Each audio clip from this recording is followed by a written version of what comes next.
ಪವಿತ್ರವಾಗಿರ್ತಕ್ಕಂಥ ಶ್ರಾವಣ ಮಾಸದ ಶತಮಾನೋತ್ಸವದ ಈ ಶುಭ ಸಂದರ್ಭದಲ್ಲಿ ಅನೇಕ ಮಹತ್ವದ ವಿಚಾರಗಳನ್ನು ನಾವು ನೀವೆಲ್ಲರೂ ಶ್ರವಣ ಮಾಡ್ತಾ ಬರುವಂಥವರಾಗಿದ್ದೇವೆ. ಅಪ್ಪ ಬಸವಣ್ಣ ಹೇಳಿದ ಹಾಗೆ ಈ ಮಾನುಷ್ಯ ಜನ್ಮ ಬಂದ ಮೇಲೆ ಸಾಧನೆಯನ್ನು ಆ ವ್ಯಕ್ತಿ ಮಾಡದೇ ಇದ್ದರೆ ಅವನು ಹುಟ್ಟಿ ಬಂದದ್ದು ನಿರರ್ಥಕವಾಗುತ್ತೆ ಅನ್ನುವಂಥ ವಿಚಾರವನ್ನಿಟ್ಟುಕೊಂಡು ವೈರಾಗ್ಯ ನಿಧಿಯಾಗಿರ್ತಕ್ಕಂಥ ಅಕ್ಕ ಮಹಾದೇವಿ ತಾಯಿ ತಮ್ಮ ಒಂದು ಸಂದೇಶದಲ್ಲಿ ಕೆಲವು ಮಾತುಗಳನ್ನು ಉಪದೇಶ ಮಾಡ್ತಾ ಇದ್ದಾರೆ. ಆ ವಿಚಾರಗಳನ್ನು ಇವತ್ತು ಚರ್ಚೆಗೆ ಇಟ್ಟುಕೊಳ್ಳಲಾಗಿದೆ. ಮರವಿದ್ದು ಫಲವೇನು ನೆರಳಿಲ್ಲದನ್ನಕ್ಕ, ಹಸು ಇದ್ದು ಫಲವೇನು ಹಯನವಿಲ್ಲದನ್ನಕ್ಕ, ರೂಪಿದ್ದು ಫಲವೇನು ಗುಣವಿಲ್ಲದನ್ನಕ್ಕ, ಧನವಿದ್ದು ಫಲವೇನು ದಾನವಿಲ್ಲದನ್ನಕ್ಕ, ಅಗಲಿದ್ದು ಫಲವೇನು ಬಾಣವಿಲ್ಲದನ್ನಕ್ಕ, ಕೊನೆಗೆ ಹೇಳ್ತಾಳ ನಾನಿದ್ದು ಫಲವೇನು ಚನ್ನಮಲ್ಲಿಕಾರ್ಜುನ ನಿಮ್ಮ ಜ್ಞಾನವಿಲ್ಲದನ್ನಕ್ಕ ಅಂತೇಳಿದ್ದಾಳೆ. ಮನುಷ್ಯನಾಗಿ ಹುಟ್ಟಿ ಬಂದ ಮೇಲೆ ಧರ್ಮಶಾಸ್ತ್ರಕ್ಕನುಗುಣವಾಗಿ ಆ ವ್ಯಕ್ತಿ ಸಾಧನೆಯನ್ನು ಮಾಡಲಿಕ್ಕೆ ಬೇಕು. ಸುಖ ಬೇಕು, ಸಂತೋಷ ಬೇಕು ಅಂದರೆ ಸಾಧನೆ ಮಾಡಬೇಕು. ಕಷ್ಟಪಡಲಿಲ್ಲ ಅಂದರೆ ಯಾವುದೂ ಆಗಂಗಿಲ್ಲ. ಕಷ್ಟ ಬಿಡಬೇಕು. ಒಂದಿಷ್ಟು ಹಣ ಗಳಿಸಬೇಕು ಅಂದರೆ ಪ್ರಯತ್ನ ಮಾಡುತ್ತಾನೆ ಮನುಷ್ಯ. ಭೂಮಿ ಖರೀದಿ ಮಾಡಬೇಕು ಅಂದರೆ ಪ್ರಯತ್ನ ಮಾಡುತ್ತಾನೆ ಮನುಷ್ಯ. ಜ್ಞಾನ ಆಗಬೇಕು, ದೇವರ ಕೃಪೆ ಪಡೆದುಕೊಳ್ಳಬೇಕು.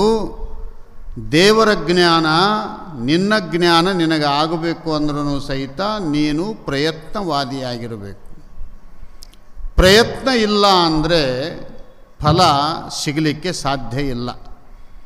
ಅದಕ್ಕೆ ಕೆಲವು ಮಾತುಗಳನ್ನು ಉದಾಹರಣೆಯಾಗಿ ಅಕ್ಕ ಹೇಳ್ತಾ ಇದ್ದಾಳೆ. ಮರವಿದ್ದು ಫಲವೇನು ನೆರಳಿಲ್ಲದನ್ನಕ್ಕ. ಗಿಡ ಅದ ಇಲ್ಲ ಅಂತಲ್ಲ, ಗಿಡ ಅದ ಅಂದಮೇಲೆ ಅಲ್ಲಿ ಬೇಸಿಗೆಯ ತಾಪ ತಡಿಲಾರದೆ ಭಾಳ ಜನರು ಗಿಡದ ಕೆಳಗೆ ಹೋಗಿ ಕೂಡುತ್ತಾ ಇದ್ದಾರೆ. ಬಿಸಿಲಿನ ತಾಪ ಕಡಿಮೆ ಆಗಬೇಕು ಅಂದರೆ ಗಿಡದ ನೆರಳು ಅತಿ ಅವಶ್ಯಕತೆ. ಅದರಂತೆ ಗಿಡ ಇದ್ದು ನೆರಳೇ ಇಲ್ಲ ಅಂದರೆ ನೀವೇನು ಮಾಡ್ತೀರಿ? ಕಟ್ಟಿಗೆ ಅಡ್ಡೆದವ್ರನ್ನ ಕರೆದು ಎಷ್ಟು ಕೊಡ್ತಿ ಕೊಟ್ಟುಬಿಡು, ಇದನ್ನು ಕಡ್ಕೊಂಡು ಹೋಗು, ನಮ್ಮ ಮನೆ ಮುಂದೆ ಇದು ಸರಿ ಇಲ್ಲ ಅಂತ ಬಂದಷ್ಟು ಬರಲಿ ಅಂತ ತಿಳ್ಕೊಂಡು ಹೇಳಿ ಅದನ್ನು ಗಿಡ ಕೊಟ್ಟು ಬಿಡ್ತಾರೆ.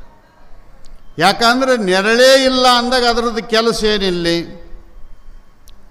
ಇದು ಹೋಗಲಿ, ಇದು ನಾಶವಾಗಿ ಹೋಗಲಿ ಅಂತಾರೆ. ಅಕ್ಕ ಆ ಮಾತು ಹೇಳ್ತಾಳೆ. ಗಿಡ ಅದ ಅಂದಮೇಲೆ 4 ಜನರಿಗೆ ನೆರಳು ಇರಬೇಕು. ನೆರಳು ಇಲ್ಲ ಅಂದರೆ ಗಿಡ ವ್ಯರ್ಥವಾಗಿ ಹೆಂಗೆ ಹೋಗುತ್ತದೆಯೋ ಅದರಂತೆ ಅಂತ ಹೇಳಿ ಮತ್ತೊಂದು ಮಾತು ಹೇಳ್ತಾ ಇದ್ದಾಳೆ. ಹಸು ಇದ್ದು ಫಲವೇನು ಹಯನವಿಲ್ಲದನ್ನಕ್ಕ. ಆಕಳದ ಅಂದಮೇಲೆ ಹಾಲು ಹಿಂಡಬೇಕು. ಹಾಲು ಹಿಂಡಲಿಲ್ಲ ಅಂದರೆ ಆ ಆಕಳನ್ನು ನೀವು ಯಾರಿಗೋ ಕೊಟ್ಟು ಬಿಡುತ್ತೀರಿ, ಹೋಗಲಿದು.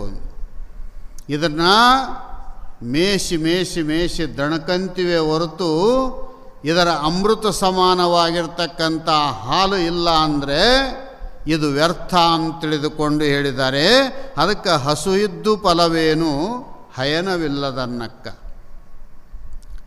ರೂಪಿದ್ದು ಫಲವೇನು ಗುಣವಿಲ್ಲದನ್ನಕ್ಕ.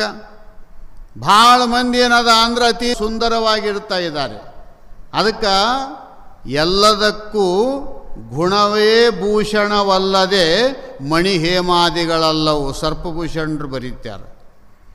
ಆಭರಣಗಳು ಕಿಲೋಗಟ್ಟಲೆ ಹಾಕ್ಕೊಂಡು 10 ಬಟ್ಟಿಗೆ ಉಂಗುರಗಳನ್ನಿಟ್ಟುಕೊಂಡು ತಲೆಯೊಳಗ ಕಿವಿಯೊಳಗ ಕೊರಳೊಳಗ ಎಲ್ಲ ಕಡೆಗೆ ಬಂಗಾರದ ಆಭರಣ ಹಾಕ್ಕೊಂಡ್ರೂ ಸಹಿತ ಅಲ್ಲಿ ಗುಣ ಇದ್ದಿಲ್ಲ ಅಂದರೆ ರೂಪೇನು ಭಾಳ ಚಲೋ ಅದ, ಗುಣ ಇಲ್ಲ. ಗುಣ ಇಲ್ಲ ಅಂದರೆ ಈ ಬಂಗಾರದ ಆಭರಣ ಹಾಕ್ಕೊಂಡರೆ ಏನು ಮಾಡೋದು? ಅದಕ್ಕೆ ರೂಪಿದ್ದು ಫಲವೇನು ಗುಣವಿಲ್ಲದ ನಕ್ಕ. ನಮ್ಮಲ್ಲಿ ಬಡತನ ಇದ್ದರೂ ಪರವಾಗಿಲ್ಲ, ಸದ್ಗುಣ ಇರಬೇಕು. ಗುಣಗಳೇ ಭೂಷಣ, ಈ ರೂಪಗಳಲ್ಲ, ಈ ಆಭರಣಗಳಲ್ಲ. ಇವು ಆಭರಣಗಳು ಜನರಿಗೆ ತೋರಿಸೋದಕ್ಕೆ ಹೊರತು ನಿನಗೂ ಸುಖ ಕೊಟ್ಟಿಲ್ಲ, ಅವಕ್ಕೂ ಸುಖ ಸಿಕ್ಕಿಲ್ಲ.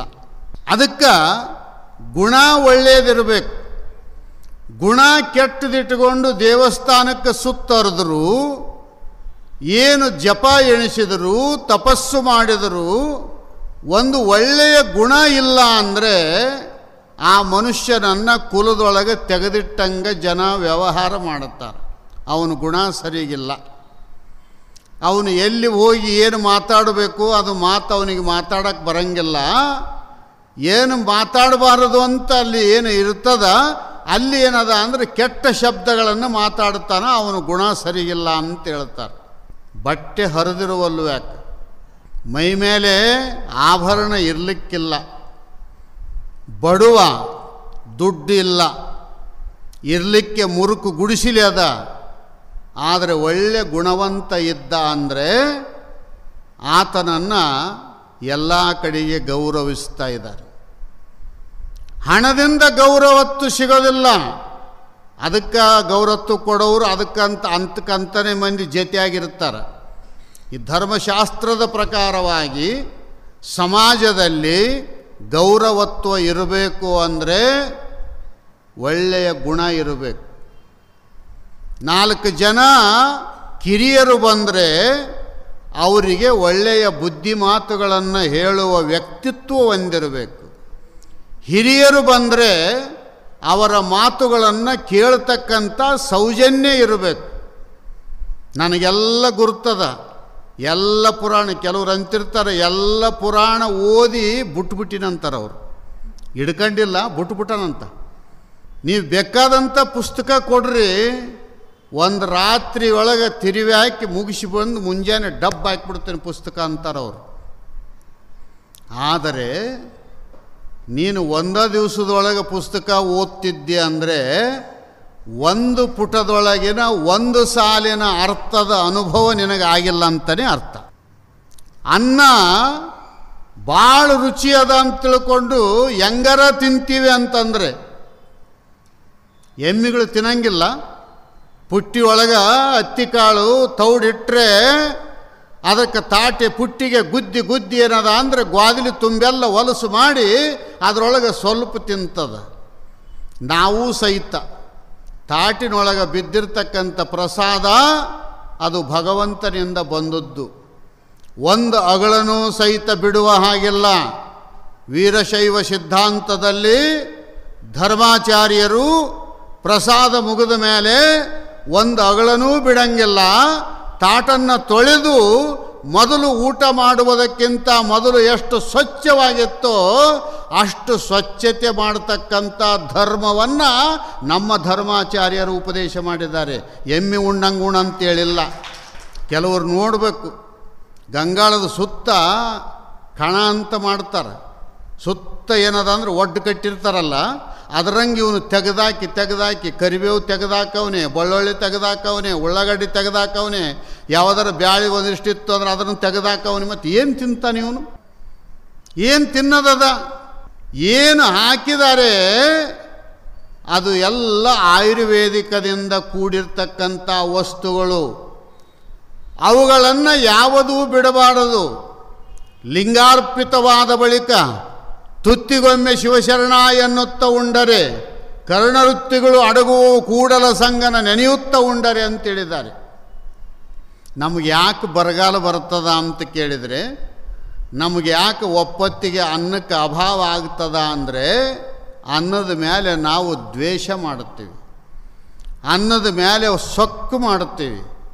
ಅನ್ನ ಅಂತದ, ತಮ್ಮ ನನ್ನಿಂದನೇ ನೀ ಬದುಕೋದು, ನನ್ನಿಂದನೇ ನೀನು ಉಸಿರಾಡೋದು, ನನ್ನಿಂದನೇ ನೀನು ಮಂದ್ಯಾಗ ಎದೆ ಉಬ್ಬಿಸಿಕೊಂಡು ಅಡ್ಡಾಡೋದು, ನೀನು ನನ್ನ ಮೇಲೆ ಮೂಗು ಮುರಿಬೇಡ, ನಾನು ತಾಯಿ ಸ್ವರೂಪ, ನಾನು ಭಗವಂತನ ಸ್ವರೂಪ, ನೀನು ಎಷ್ಟು ಮೂಗು ಮುರಿದ್ರೂ ನಾ ಸುಮ್ಮನಿರ್ತೀನಿ.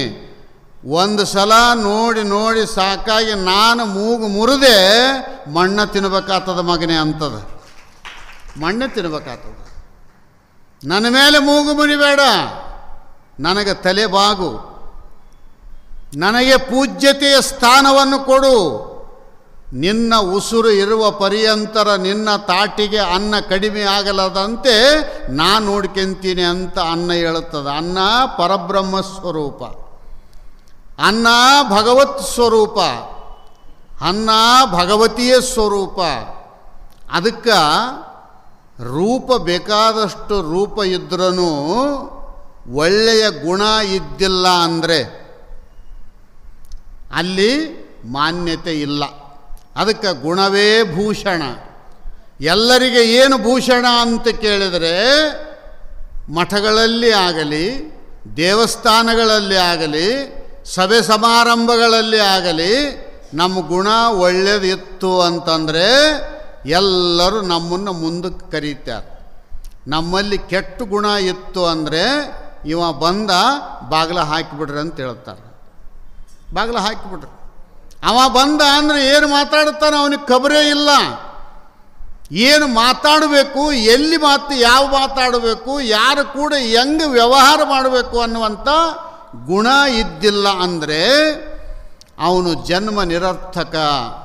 ಪಶು ಪಕ್ಷಿಗಳು ಧರ್ಮದಿಂದ ನಡ್ಕೊತಾವು. ನೀನು ಅರಿವಿನ ಜನ್ಮಕ್ಕೆ ಬಂದು ಸದ್ಗುಣ ಸದಾಚಾರ ಸಂಪನ್ನನಾಗದೇ ಇದ್ದರೆ ನೀನು ಸಹಿತ ನಿರರ್ಥಕ. ಅದಕ್ಕೆ ಅಕ್ಕ ಮಹಾದೇವಿ ತಾಯಿ ಹೇಳ್ತಾ ಇದ್ದಾಳೆ, ರೂಪಿದ್ದು ಫಲವೇನು ಗುಣವಿಲ್ಲದನ್ನಕ್ಕ.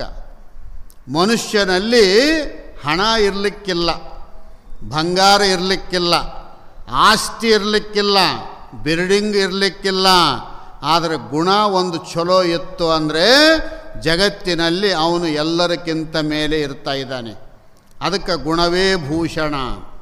ಗುಣ ಇಲ್ಲ ಅಂದರೆ ಕೆಲಸ ಆಗೋದಿಲ್ಲ. ಗುರುವಿನ ಕೃಪಾ ಆಗಬೇಕು ಅಂದರೆ ಗುಣ ಒಳ್ಳೆಯದಿರಬೇಕು. ದೇವರ ಕೃಪಾ ಆಗಬೇಕು ಅಂದರೆ ಒಳ್ಳೆಯ ಗುಣ ಇರಬೇಕು. ತಂದೆ ತಾಯಿಗಳ ಆಶೀರ್ವಾದ ಸಿಗಬೇಕು ಅಂದರೆ ಒಳ್ಳೆಯ ಗುಣವಂತ ಮಗನಿದ್ದಾಗ ಮಾತ್ರ ತಂದೆ ತಾಯಿ ಆಶೀರ್ವಾದ ಸಿಗಲಿಕ್ಕೆ ಸಾಧ್ಯತೆ ಆಗುತ್ತೆ. ಇವನಲ್ಲಿ ಕೆಟ್ಟ ಗುಣ ಇದ್ದು ಅಂದರೆ, ನೀವೆಲ್ಲ ಹಿರಿಯರದೀರಿ, ಯಾರ ನೀವು ಕೆಟ್ಟ ಮಗನಿಗೆ ತಿಜೋರಿ ಕೀಲಿಕಾಯಿ ಕೊಡಂಗಿದ್ದೀರಿ? ಯಾರು ಕೊಡಂಗಿಲ್ಲ. ಯಾಕೆ ಕೊಡಂಗಿಲ್ಲ ಅಂದರೆ ಒಂದೇ ದಿವಸಕ್ಕೆ ಇವನು ಕೀಲಿಕಾಯಿ ಮುರಿದ ಬಿಡ್ತಾನ, ಇವನು ಗುಣ ಸರಿಗಿಲ್ಲ. ಅದಕ್ಕೇನದ ಅಂದರೆ ಸತ್ರು ಚಿಂತೆ ಇಲ್ಲ, ಟೊಂಕದಾಗನೇ ಇರಬೇಕು ಕೀಲಿಕಾಯಿ ಅಂತಾರೆ. ಯಾಕಂದ್ರೆ ಇವನು ಮನೆತನ ಹಾಳು ಮಾಡ್ತಾನ ಅಂತ.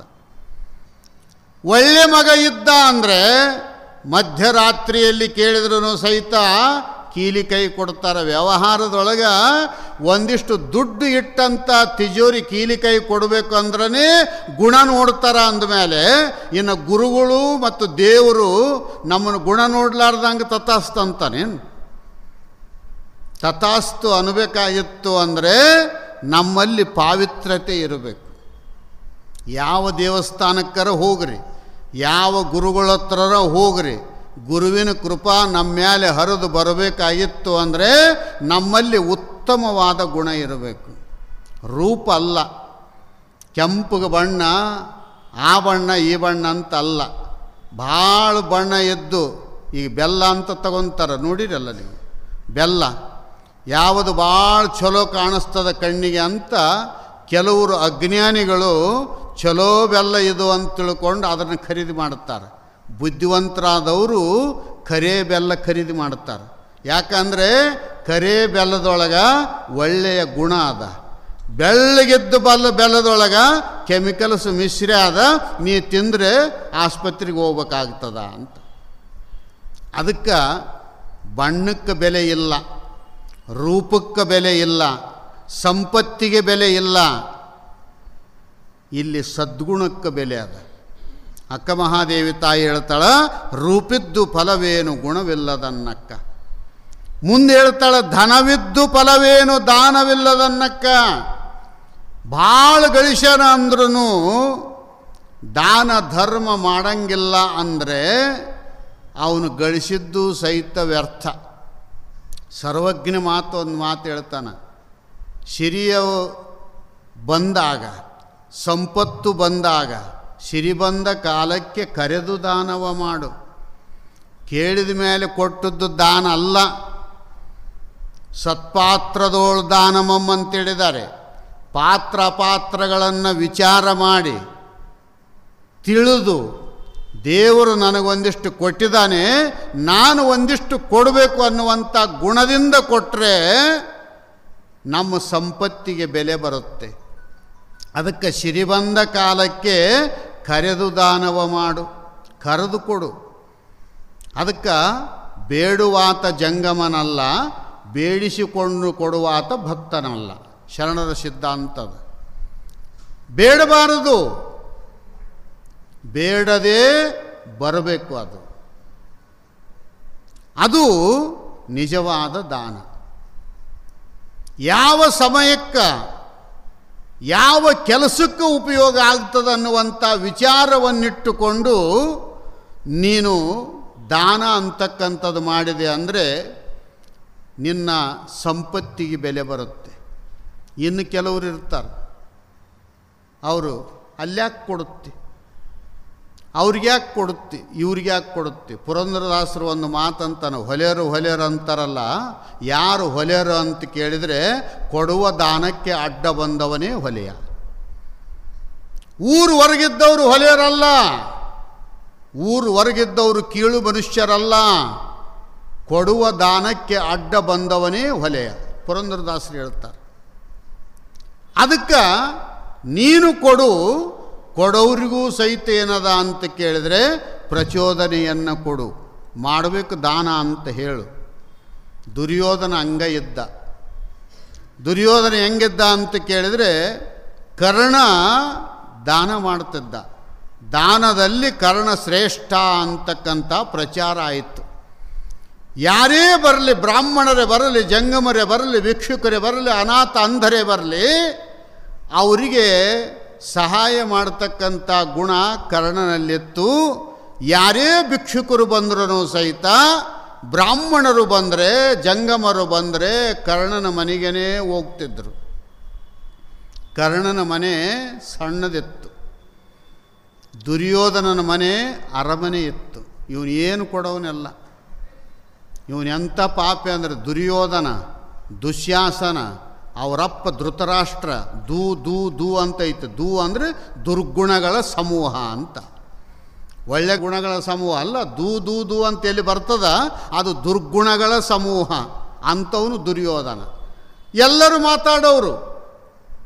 ಈಗೂ ಸಹಿತ ಕೆಲವು ಭಕ್ತರು ಇರ್ತಾರೆ, ಯಾರೇ ಜಂಗಮರು ಬರಲಿ, ಭಿಕ್ಷುಕರೇ ಬರಲಿ, ಮನೆ ಮುಂದೆ ಕುಂದಿರಿಸಿ ಅವ್ರಿಗೊಂದು ತುತ್ತು ಅನ್ನ ಹಾಕಿ, ಒಂದು ಗೇಣು ಬಟ್ಟೆ ಕೊಟ್ಟು, ಒಂದಿಷ್ಟು ರೊಕ್ಕ ಕೊಟ್ಟು ಆರಾಮದಿಂದ ಏನದ ಅಂದರೆ ಕಳಿಸ್ಕೊಡ್ತಿರ್ತಾರೆ.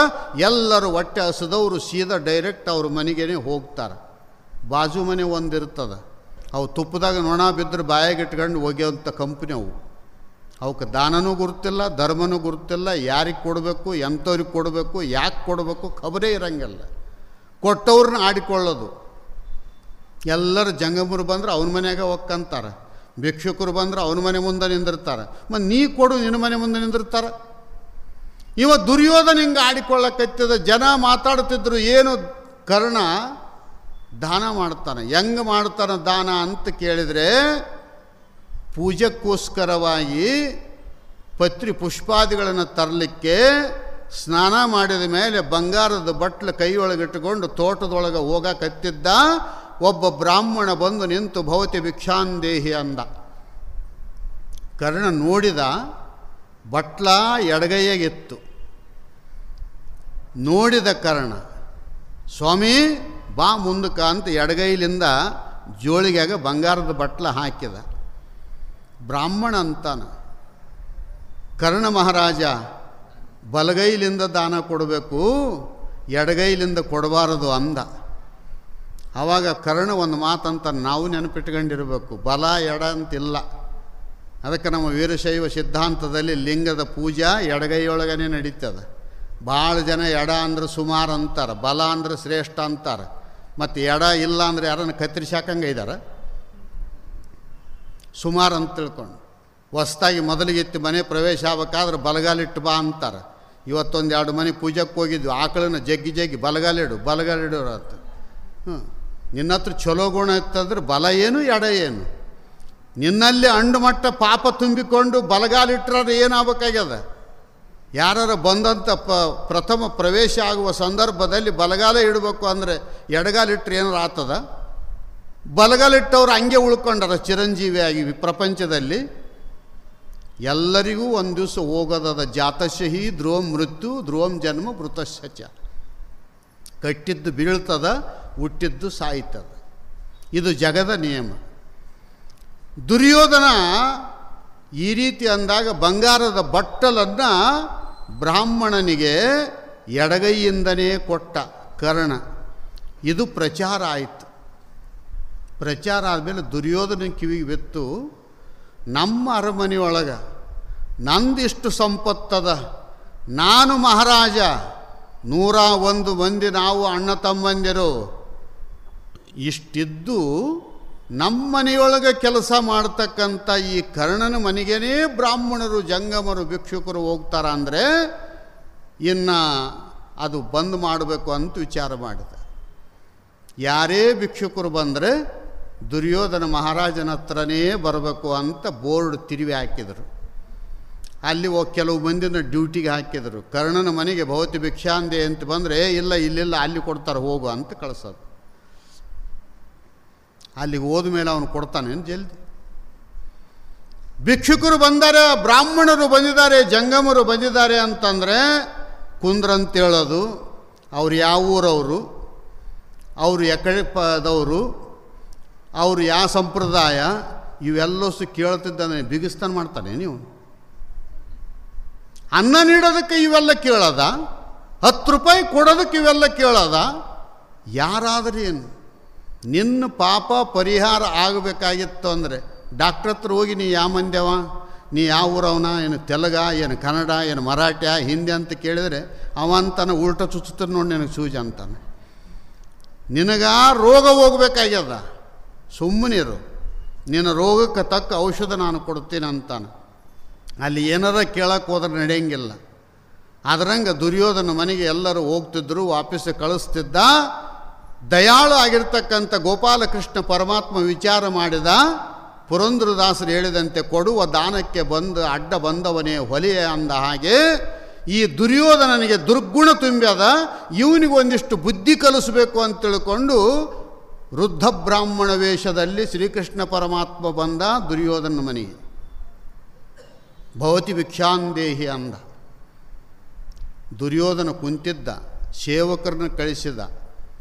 ಅದಕ್ಕೆ ದಾನ ಮಾಡಬೇಕು ಅಂದರೆ ಸೇವಕರ ಕಡೆಯಿಂದ ಮಾಡಿಸಬಾರ್ದು. ದಾನ ಮಾಡಬೇಕು ಅಂದರೆ ಸ್ವತಃ ಹುಟ್ಟಿದ ಮಕ್ಕಳ ಕಡೆಯಿಂದ ಮಾಡಿಸ್ಬೇಕು. ಸಂಸ್ಕಾರ ಬೆಳೀತದೆ. ಯಾರೇ ಜಂಗಮರು ಭಿಕ್ಷುಕರು ಬಂದರೆ ಮಕ್ಕಳ ಕಡೆಯಿಂದ ಕೊಡಿಸೋದು ರೂಢಿ ಮಾಡಿದ್ರಿ ಅಂದರೆ ನೀವು ಇಲ್ಲದಾಗನೂ ಸಹಿತ ಇವು ದಾನ ಮಾಡೋದು ಕಲಿತಾವೆ. ಕೆಲವು ಮಂದಿ ಏನದ ಅಂತ ಕೇಳಿದ್ರೆ ಮಕ್ಕಳ ಕಡೆಯಿಂದ ದೂರ ಸರಿಸ್ತಾರೆ. ದೂರ ಸರಿಸಬಾರದು. ಪುರಾಣ ಪ್ರವಚನಕ್ಕೆ ಮಕ್ಕಳನ್ನು ಬಿಟ್ಟು ಬರಬಾರದು. ಅವಕ್ಕೆ ಸಂಸ್ಕಾರ ಬೆಳೀತದೆ. ಅವಕ್ಕೆ ಸ್ವಾಮಿಗಳಿಗೆ ನಮಸ್ಕಾರ ಮಾಡೋ ಬುದ್ಧಿ ಬರ್ತದ. ಎಲ್ಲೇ ಕಾಷಾಯಾಂಬರ ವಸ್ತ್ರಧಾರಿಯಾಗಿರ್ತಕ್ಕಂಥ ಮಹಾತ್ಮರು ಕಂಡ್ರೆ ಅವನು ಕೈ ಮುಗಿಬೇಕು, ಕಾಲು ಬೀಳಬೇಕು ಅನ್ನುವಂಥ ಬುದ್ಧಿ ಬರ್ತದ. ಅವನಿಗೆ ಸಂಸ್ಕಾರ ಯಾವಾಗೋ ಒಂದು ಸಲ ಕಲಿಸ್ತೀವಿ ಅಂತಂದ್ರೆ ಕಲಿಯಂಗಿಲ್ಲ. ಭಾಳ ಮಂದಿ ಏನದ ಅಂದ್ರೆ ಲಗ್ನದಾಗ ಲಿಂಗದ ಕಾಯಿ ಹುಡುಕ್ಯಾಡಂಗಿಲ್ಲ. ಸ್ವಾಮಿಗಳು ಅಂತಾರೆ ಇವತ್ತು ದೇವ್ರೂಟ ಕರುಣಪ್ರಸಾದ ಕೊಡಬೇಕು, ಎಲ್ಲದ ಲಿಂಗ ಅಂತ ನೋಡಿ. ಆ ಊಟಕ್ಕೆ ಹಾಕಿ ನಾನು ಎತ್ತಿನ ಮನೆಗೆ ಹಾಕಿ ನಾನು ಅಲ್ಲಿ ಹುಡುಕ್ಯಾಡ್ತಾರೆ. ಅಲ್ಲಿ ಹುಡುಕ್ಯಾಡಿ ಅವತ್ತಕ್ಕೊಂಡ್ರೆ ಫಲ ಸಿಗ್ತದೆ. ಯಾಕಂದ್ರೆ ಸಂಸ್ಕಾರ ಇಲ್ಲ. ಹೇಳುವ ತಾಕತ್ತು ತಂದೆ ತಾಯಿಗಳಲ್ಲಿ ಇಲ್ಲ. ಕೇಳುವ ಮನಸ್ಥಿತಿ ಮಕ್ಕಳಲ್ಲಿ ಇಲ್ಲ. ಹಿಂಗಾಗಿ ಪ್ರಪಂಚ ಏನದ ಅಂತ ಕೇಳಿದ್ರೆ ಅವನತಿಗೆ ಕಾರಣೀಭೂತ ಆಗುತ್ತೆ. ಅದರಂಗ ಇಲ್ಲಿ ದುರ್ಯೋಧನ ಮಹಾರಾಜ ವೃದ್ಧ ಬ್ರಾಹ್ಮಣ ವೇಷದಲ್ಲಿ ಬಂದಿರತಕ್ಕಂಥ ಗೋಪಾಲಕೃಷ್ಣ ಪರಮಾತ್ಮ ಭವತಿ ಭಿಕ್ಷಾಂದೇಹಿ ಏನು ಬೇಕಂತನ ಕೇಳು ಅಂತ ಕೇಳಿದರು. ಬ್ರಾಹ್ಮಣ ಅಂದ, ಮಗಂದು ಮುಂಜಿ ಕಾರ್ಯಕ್ರಮದ, ಮಳೆ ಹತ್ಯದ, 3-4 ತಿಂಗಳಾಯಿತು, ಹೋಮ ಮಾಡಲಿಕ್ಕೆ ಕಟ್ಟಿಗೆಲ್ಲ, ಬಂದಿರತಕ್ಕಂಥ ಪುರೋಹಿತರಿಗೆ ಅಡಿಗೆ ಮಾಡಲಿಕ್ಕೆ ಕಟ್ಟಿಗೆ ಇಲ್ಲ, ಅದಕ್ಕೆ ನನಗೇನು ಬಂಗಾರ ಬೇಕಾಗಿಲ್ಲ, ಬೆಳ್ಳಿ ಬೇಕಾಗಿಲ್ಲ, ವಜ್ರ ವೈಡೂರ್ಯ ಬೇಕಾಗಿಲ್ಲ, ಪಠ್ಯ ಪೀತಾಂಬರ ಬೇಕಾಗಿಲ್ಲ, ಒಣ ಕಟ್ಟಿಗೆ ಬೇಕಾಗ್ಯಾವಂತ ಕೇಳಿದ ಪರಮಾತ್ಮ. ಪರೀಕ್ಷಾ ಮಾಡೋದಕ್ಕೆ ಕೇಳಿದ, ಒಣ ಕಟ್ಟಿಗೆ. ಈ ತಂದ ಮೀಟಿಂಗ್ ಕರೆದ ಎಲ್ಲ ಮಂದಿನ, ಎಲ್ಲದ ಒಣ ಕಟ್ಟಿಗೆ. ಮತ್ತು ಯಥಾ ರಾಜ ತಥಾ ಪ್ರಜಾ, ರಾಜ ಹೆಂಗಿರ್ತಾನೆ ಹಂಗೆ ಪ್ರಜೆಗಳಿರ್ತಾರೆ, ತಂದೆ ಹೆಂಗಿರ್ತಾನೆ ಹಂಗೆ ಮಕ್ಕಳಿರ್ತಾರೆ. ಅದರಂಗೆ ಅವು ಒಂದು 3-4 ತಿಂಗಳಾಯ್ತು, ಮಳೆ ಹತ್ಯದ, ಒಣ ಬಡ್ಡೆನೂ ಸಹಿತ ಚಿಗುತ್ತಾವ, ಇನ್ನು ಕಟ್ಟಿಗೆನೇ ಇಲ್ಲ ಅಂತ ಎಲ್ಲರೂ ರಿಪೋರ್ಟು ಕೊಟ್ಟರು ದುರ್ಯೋಧನಗೆ. ಈ ಕಡೆ ಪರಮಾತ್ಮ ಅಂತಾನ, ಮಹಾರಾಜ ನಿನಗೆ ಕೊಡೋಕೆ ಆಗಂಗಿಲ್ಲ ಅಂತ ಅಂದೆ ಅಂದರೆ ಆ ಕರ್ಣನ ಮನೆಗೆ ಹೋಗ್ತೀನಿ, ನಾನು ಬಿಟ್ಟುಬಿಡು ಅಂತ ಅಂದ. ಇಲ್ಲ, ಇನ್ನೊಂದು ಮೀಟಿಂಗ್ ಕರಿತೀನಿ ತಡಿ ಅಂದ. ಮುಂಜಾನೆಯಿಂದ ಸಾಯಂಕಾಲ ತನಕ ಅವ್ರನ್ನ ಕರೆದು ಕೇಳೋದು, ಇವ್ರನ್ನ ಕರೆದು ಕೇಳೋದು ಮಾಡಿದ. ಎಲ್ಲರೂ ಹೇಳಿದರು ಒಣ ಕಟ್ಟಿಗೆ ಇಲ್ಲ, ಎಲ್ಲವೂ ಚಿಗುರು ಬಂದುಬಿಟ್ಟವ ಅಂತ ಹೇಳಿದರು. ಈ ಕಡೆ ಪರಮಾತ್ಮ ಅಂದ, ನಿನ್ನಿಂದ ಕೊಡೋಕ್ಕಾಗಂಗಿಲ್ಲ, ಕೊಡೋರಿಗೇನೂ ನೀನು ಅಡ್ಡಗಾಲ ಆಗ್ತಿದ್ದಿ, ಅದಕ್ಕೆ ನಾನು ಕರ್ಣನ ಮನೆಗೆ ಹೋಗ್ತೀನಿ ಅಂತ ತಿಳ್ಕೊಂಡು ಸಿಟ್ಟಿಗೆದ್ದು ಮುಂದಕ್ಕೆ ಬಂದರು. ಕರ್ಣ ಮನೆಯಾಗಿದ್ದ, 2 ಕಂಬದ ಪಡಸಾಲಿ ಮನೆಯಾಗಿದ್ದ ಕರ್ಣ. ಇಂದ ಹೆಂಗ ಪರಮಾತ್ಮ ಬ್ರಾಹ್ಮಣ ರೂಪದಲ್ಲಿ ಕರ್ಣನ ಮನೆ ಕಡೆ ಬರ್ತಾನ, ದುರ್ಯೋಧನ ನಾನೇ ಮಹಾರಾಜ ಇದ್ದು ಒಂದು ಹೊರೆ ಕಟ್ಟಿಗೆ ಕೊಡೋಕ್ಕಾಗಿಲ್ಲ, ನನ್ನ ಮನೆಯಾಗ ದುಡ್ದು ತಿನ್ನವನು ಅವನೇನು ಕೊಡ್ತಾನೆ, ನೋಡ್ಕೊಂಬರ್ರಿ ಏನು ಕೊಡ್ತಾನೆ ಹೋಗ್ರಿ ಅಂತ ಒಂದಿಬ್ಬರನ್ನ ದೂತರನ್ನ ಕಟ್ಟು ಕಳಿಸಿದ. ಪರಮಾತ್ಮ ಮುದುಕ ಬ್ರಾಹ್ಮಣ ರೂಪದಲ್ಲಿ ಬರುವಂಥದ್ದನ್ನು ಕರ್ಣ ಕಟ್ಟಿ ಮೇಲೆ ನಿಂತಿದ್ದ, 2 ಕಂಬದ ಪಡಸಾಲಿ ನಿಂತಿದ್ದ ಬ್ರಾಹ್ಮಣ ಬಂದ, ಕರೆದ, ಸಿರಿಬಂದ ಕಾಲಕ್ಕೆ ಕರೆದು ದಾನವ ಮಾಡು, ಹೋಗೋರ್ನ ಕರಿ, ನಿಂದೇನು ಹೋಗಂಗಿಲ್ಲ, ಕೊಟ್ಟದ್ದು ತನಗೆ ಬಚ್ಚಿಟ್ಟಿದ್ದು ಪರರಿಗೆ ಕೊಟ್ಟಿದ್ದು ಕೆಟ್ಟಿತನ ಬೇಡ, ಅದು ಮುಂದೆ ಕಟ್ಟಿಹುದು ಬುತ್ತಿ ಸರ್ವಜ್ಞ, ನಿನ್ನ ಹೆಸರಲ್ಲಿ ಫಿಕ್ಸ್ ಡಿಪಾಸಿಟ್ ಅದು ಎಲ್ಲಿಗೆ ಹೋಗಂಗಿಲ್ಲ.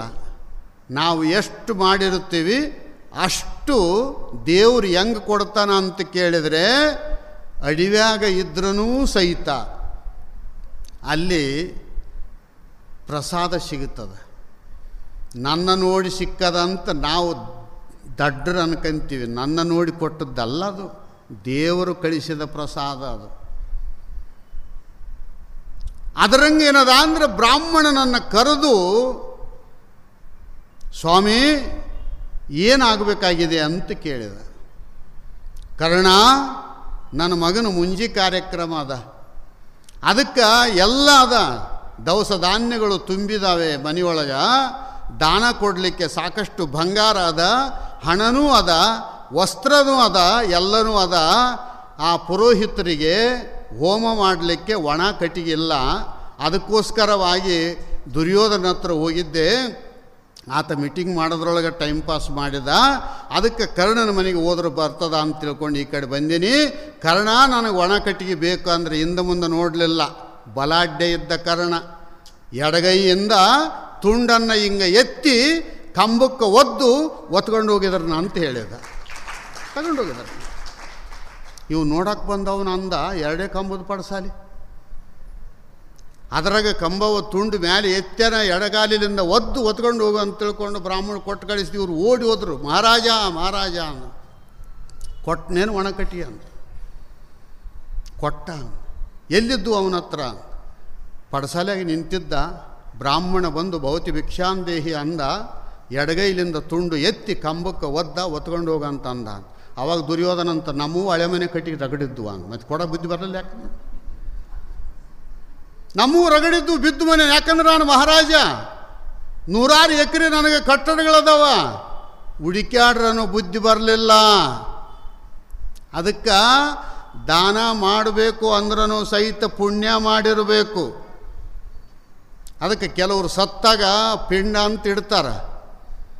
ಪಿಂಡ ಅಂತ ಮಾಳಿಗೆ ಮೇಲೆ ಇಟ್ಟು ಬರೋಂಗಿಲ್ಲ, ಸುಡುಗಾಡ್ದಾಗನೇ ಇಡ್ತಾರೆ, ಮಾಳಿಗೆ ಮೇಲೆ ಕಾಗಿ ಸಹಿತ ಮುಟ್ಟಂಗಿಲ್ಲ. ಅಂದಾಗ ಇವನು ಎಷ್ಟು ಪಾಪಿದ್ದಿರ್ಬೇಕು ಅಂತ, ಎಷ್ಟು ಪಾಪಿದ್ದಿರ್ಬೇಕು.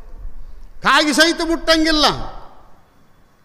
ಇನ್ನು ನಾಯಿ ಮುಷಿ ನೋಡಿ ಹಂಗೆ ಹೋಗ್ತಾವೆ, ತಿನ್ನಂಗಿಲ್ಲ. ಇವ್ರು ತಿಳ್ಕೊಂತಾರೆ. ತಿಳ್ಕೊಳ್ಬೇಕು ನಾವು ಅಂಥವ್ರದ್ದು ನೋಡಿ. ನಾವು ದಾನ ಧರ್ಮ ಪರೋಪಕಾರ ಮಾಡದ ಇದ್ದರೆ ನಮ್ಮ ಹೆಸರಿನ ಕೂಳು ಕಾಗಿ ಸಹಿತ ಮುಟ್ಟಂಗಿಲ್ಲ. ನಾಯಿ ತಿನ್ನಂಗಿಲ್ಲ, ನರಿ ತಿನ್ನಂಗಿಲ್ಲ, ಆಕಳುಗಳಂತೂ ಒಳ್ಳೆ ನೋಡಂಗೇ ಇಲ್ಲ. ಅದಕ್ಕೆ ಆವಾಗ ದುರ್ಯೋಧನ ನಮ್ಮೂ ಹಳೆ ಮನೆ ರಗಡಿದ್ದು ಕಟಿ ಬೇಕಾದಷ್ಟು ಒಂದು ಟ್ಯಾಕ್ಟ್ರ್ ಕಟ್ ಕಳಿಸ್ಬೋದಿತ್ತು ಅಂತ ವಿಚಾರ ಮಾಡಿದ. ತಡವಾಗಿ ಮಾಡಿದರೆ ದಾನ ಹೆಂಗೆ ಮಾಡಬೇಕು ಅಂತ ಕೇಳಿದ್ರೆ ನಮ್ಮ ಗುರುಗಳು ಹೇಳ್ತಿದ್ರು, ದಾನ ಮಾಡೋ ಕಾಲಕ್ಕೆ ಇನ್ನೂ ಒಂದು ಸ್ವಲ್ಪ ಹೊತ್ತಿಗೆ ನಾನು ಸಾಯ್ತೀನಿ ಅಂತ ತಿಳ್ಕೊಂಡು ದಾನ ಮಾಡಬೇಕು ಅಂತ. ಗಳಿಸೋ ಕಾಲಕ್ಕೆ ಬ್ರಹ್ಮ ನಮಗೆ 1000 ವರ್ಷ ಆಯುಷ್ಯ ಕೊಟ್ಟನ ಅಂತ ಗಳಿಸ್ಬೇಕಂತ. ಗಳಿಸೋದು ಬೇಡ ಅನ್ನಂಗೆಲ್ಲ ಗಳಿಸ್ಬೇಕು. ಗುರು ಲಿಂಗ ಜಂಗಮಕ್ಕೆ ಒಂದಿಷ್ಟು ದೊಬ್ಬು ಬೇಕು. ಶರೀರ ಅಸ್ಥಿರ, ಯಾವ ಸಮಯಕ್ಕೆ ಹೋಗ್ತದ, ಏನಾಗಿ ಹೋಗ್ತದ, ಎಲ್ಲಿ ಹೋಗ್ತದ, ಹೆಂಗೆ ಹೋಗ್ತದ ಯಾರಿಗೆ ಗೊತ್ತಿಲ್ಲ. ಹೋಗೋದ್ರೊಳಗಾಗಿ ಒಂದಿಷ್ಟು ಪುಣ್ಯದ ಗಂಟು. ಎಲ್ಲರೂ ಖಾಲಿ ಕೈಲಿ ಬಂದಾರ, ಖಾಲಿ ಕೈಲಿ ಓದ್ತಾರ ಅಂತಾರೆ. ಬರೋದು ಖಾಲಿ ಕೈಲಿ, ಹೋಗೋದು ಖಾಲಿ ಕೈಲಿ ಅಲ್ಲ. ಮಾಡಿದ ಪುಣ್ಯ ಮಾಡಿದ ಪಾಪ ಎರಡು ಒತ್ಕೊಂಡು ಹೋಗ್ತಾನೆ ಅವನು. ಖಾಲಿ ಕೈಲಿ ಹೆಂಗೆ ಹೋಗ್ತಾನೆ ಅವನು?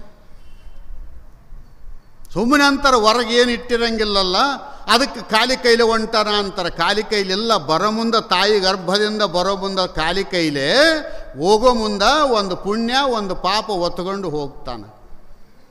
ಅದಕ್ಕೆ ನಾವು ಪಾಪ ಕಡಿಮೆ ಆಗಬೇಕು, ಪುಣ್ಯ ಜಾಸ್ತಿ ಆಗಬೇಕು ಅಂದರೆ ದಾನ ಧರ್ಮ ಪರೋಪಕಾರ ಏನೂ ಇಲ್ಲ ಅಂದರೆ, ನೀಡಕ್ಕೆ ಏನೂ ಇಲ್ಲ ಅಂದರೆ ನೀಡೋರು ಮನೆಯಾದರೂ ತೋರಿಸ್ಬೇಕು ಅಂದಾರೆ. ಇವು ನಮ್ಮ ಹಂಗಲ್ಲ ಪಿಶಾಚಿಗಳು. ಬಾಗಿಲ್ದಾಗ ಏನದ ಅಂದರೆ ಒಂದು ಬಕೆಟ್ನಾಗ, ಹಳೆ ಬಕೆಟ್ನಾಗ ಎಣ್ಣೆ ಕಲಿಸಿಟ್ಟು ಯಾರಾದರೂ ಮುಂಜಾನೆ ಎದ್ದು ಕೋರ್ಯಾಣದಲ್ಲಿ ಭಿಕ್ಷಾ ಅಂತ ಬಂದರು ಅಂದ್ರೆ 2 ಕೈ ಅದ್ರಾಗ ಎದ್ದು ಬಿಡೋದು. ಸ್ವಾಮಿ ಎಣ್ಣೆ ಬೆಳಕತ್ತೀನಿ ನೋಡಿ ಮುಂದಕ್ಕೆ ಹೋಗು ಅಂತ.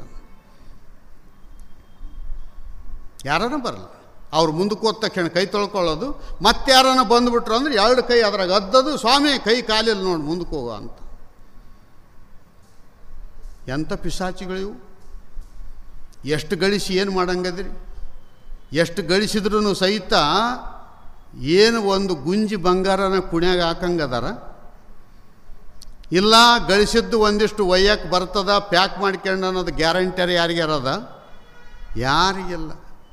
ಸತ್ತಾಗೇನದ ಅಂದರೆ ಹೆಣ್ಮಕ್ಳಿರಲಿ ಗಂಡ್ಮಕ್ಳಿರಲಿ ಒಳಗೆ ಇಳಿಸಿದ ಮೇಲಿದ್ದವ್ರು ಅಂತಾರೆ. ಅವ್ರು ಚಾಳಿ ಅವ್ರು, ಯಾಕಂದರೆ ಭಾಳ ಹುಷಾರ ಗೃಹಸ್ಥರು. ನೋಡಿ ಏನಾರು ಐತೇನು ನೋಡು ಅಂತ.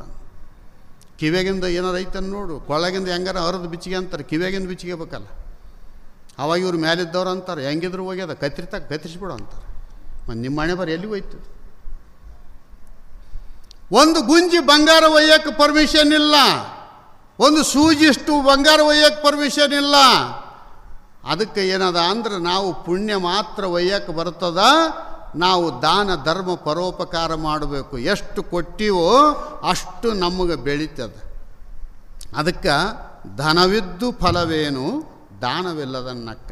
ಅಕ್ಕ ಮಹಾದೇವಿ ತಾಯಿ ಹೇಳ್ತಾಳೆ, ನಿನಗೆ ಸಂಪತ್ತು ಅದ ದೇವರು ಕೊಟ್ಟಿದ್ದಾನೆ ಅಂದಮೇಲೆ ಹಸಿದವರಿಗೆ ಒಂದು ತುತ್ತು ಅನ್ನ ನೀಡು, ನೀರು ಕೊಡು, ಒಂದು ತುಂಡು ಬಟ್ಟೆ ಕೊಡು, ಒಂದು ಪೈಸೆ ದುಡ್ಡು ಕೊಡು. ನಿನಗೆ ಸಮಾಧಾನ ಇರ್ತದೆ, ಶಾಂತಿ ಇರ್ತದೆ. ಹಬ್ಬ ಬಂದದ ಅಂತ ತಿಳ್ಕೊಂಡು ಹಳ್ಳಿಯಾಗ ದೊಡ್ಡ ದೊಡ್ಡ ಮನೆಯವರು 8 ಎಮ್ಮೆ ಕಟ್ಟಿರ್ತಾರೆ. ಒಂದೊಂದು ಮರದಷ್ಟು ದೊಡ್ಡ ಹೋಳಿಗೆ ಮಾಡಿ ಮೇಲೆ 1 ಇಂಚು ತುಪ್ಪ ಹಾಕ್ಕೊಂಡು ಬಾಗಿಲ ಬಂದ್ ಮಾಡ್ಕೊಂಡು ತಿಂತಾರೆ. ಯಾರನ್ನ ಭಿಕ್ಷುಕರು ಬಂದ್ರು ಅಂದರೆ ಇನ್ನೂ ನಮ್ಮದು ಪೂಜೆನೇ ಆಗಿಲ್ಲ, ಹೋಗಿ ಮುಂದಕ್ಕೆ ಅಂತ. ಹಬ್ಬ ಹೆಂಗಿರಬೇಕು ಅಂದರೆ ಬಾಗಿಲು ಮುಚ್ಚಿಕೊಂಡು ತಿನ್ನೋದು ಹಬ್ಬ ಅಲ್ಲ. ಯಾರಿಗೆ ತಿನ್ನೋದಕ್ಕೆ ತಾಕತ್ತಿಲ್ಲ ಅಂಥವ್ರಿಗೆ ಒಂದು ತುತ್ತ ಹಾಕಿ ತಿನ್ನೋದೇ ದೊಡ್ಡ ಹಬ್ಬ. ಮುಚ್ಚಿಟ್ಕೊಂಡು ತಿಂದರೆ ತಿಥಿ. ನೀನು ಈ ಸತ್ತ ಮೇಲೆ ಮಾಡ್ತಾರೆ ತಿಥಿ, ಸತ್ತ ಮೇಲೆ ಅಲ್ಲ, ಇರೋ ಕಾಲಕ್ಕನೇ ನೀನು ತಿಥಿ ಅಂತ ತಿಳ್ಕೋಬೇಕು. ನೀನು ಒಂದು ತುತ್ತು ದಾನ ಕೊಡು, ಒಂದು ತುತ್ತು ದಾನ ಕೊಟ್ಟೆ ಅಂದರೆ ನಿನಗೆ ಪುಣ್ಯದ ಸಂಗ್ರಹ ಆಗುತ್ತೆ. ನಿನಗೆ ದಾನ ಮಾಡೋ ಬುದ್ಧಿ ಇಲ್ಲ ಅಂದರೆ ಮುಚ್ಚಿಟ್ಕೊಂಡು ಬಾಗಿಲ ಮುಚ್ಚಿ ತಿಂತಿದ್ದೆ ಅಂದರೆ ಅದು ನಿನ್ನ ತಿಥಿಯ ಕೂಳು ಅಂತ ತಿಳ್ಕೋಬೇಕು. ಅದಕ್ಕೆ ಅಕ್ಕ, ಧನವಿದ್ದು ಫಲವೇನು ದಾನವಿಲ್ಲದನ್ನಕ್ಕ. ಸಂಪತ್ತು ಇದ್ದು ಏನು ಫಲ? ಯಾಕೆ ಕೊಟ್ಟಿದ್ದಾನೆ ಸಂಪತ್ತು ನಮಗೆ? ಆರೋಗ್ಯ ಸಂಪತ್ತು ಕೊಟ್ಟನ ದೇವರು, ಆಯುಷ್ಯ ಸಂಪತ್ತು ಕೊಟ್ಟನ ದೇವರು, ಉಡಲಿಕ್ಕೆ ಕೊಟ್ಟನ, ಉಣಲಿಕ್ಕೆ ಕೊಟ್ಟನ, ತೊಡಲಿಕ್ಕೆ ಕೊಟ್ಟಿದ್ದಾನೆ, ಇರಲಿಕ್ಕೆ ಕೊಟ್ಟಿದ್ದಾನೆ.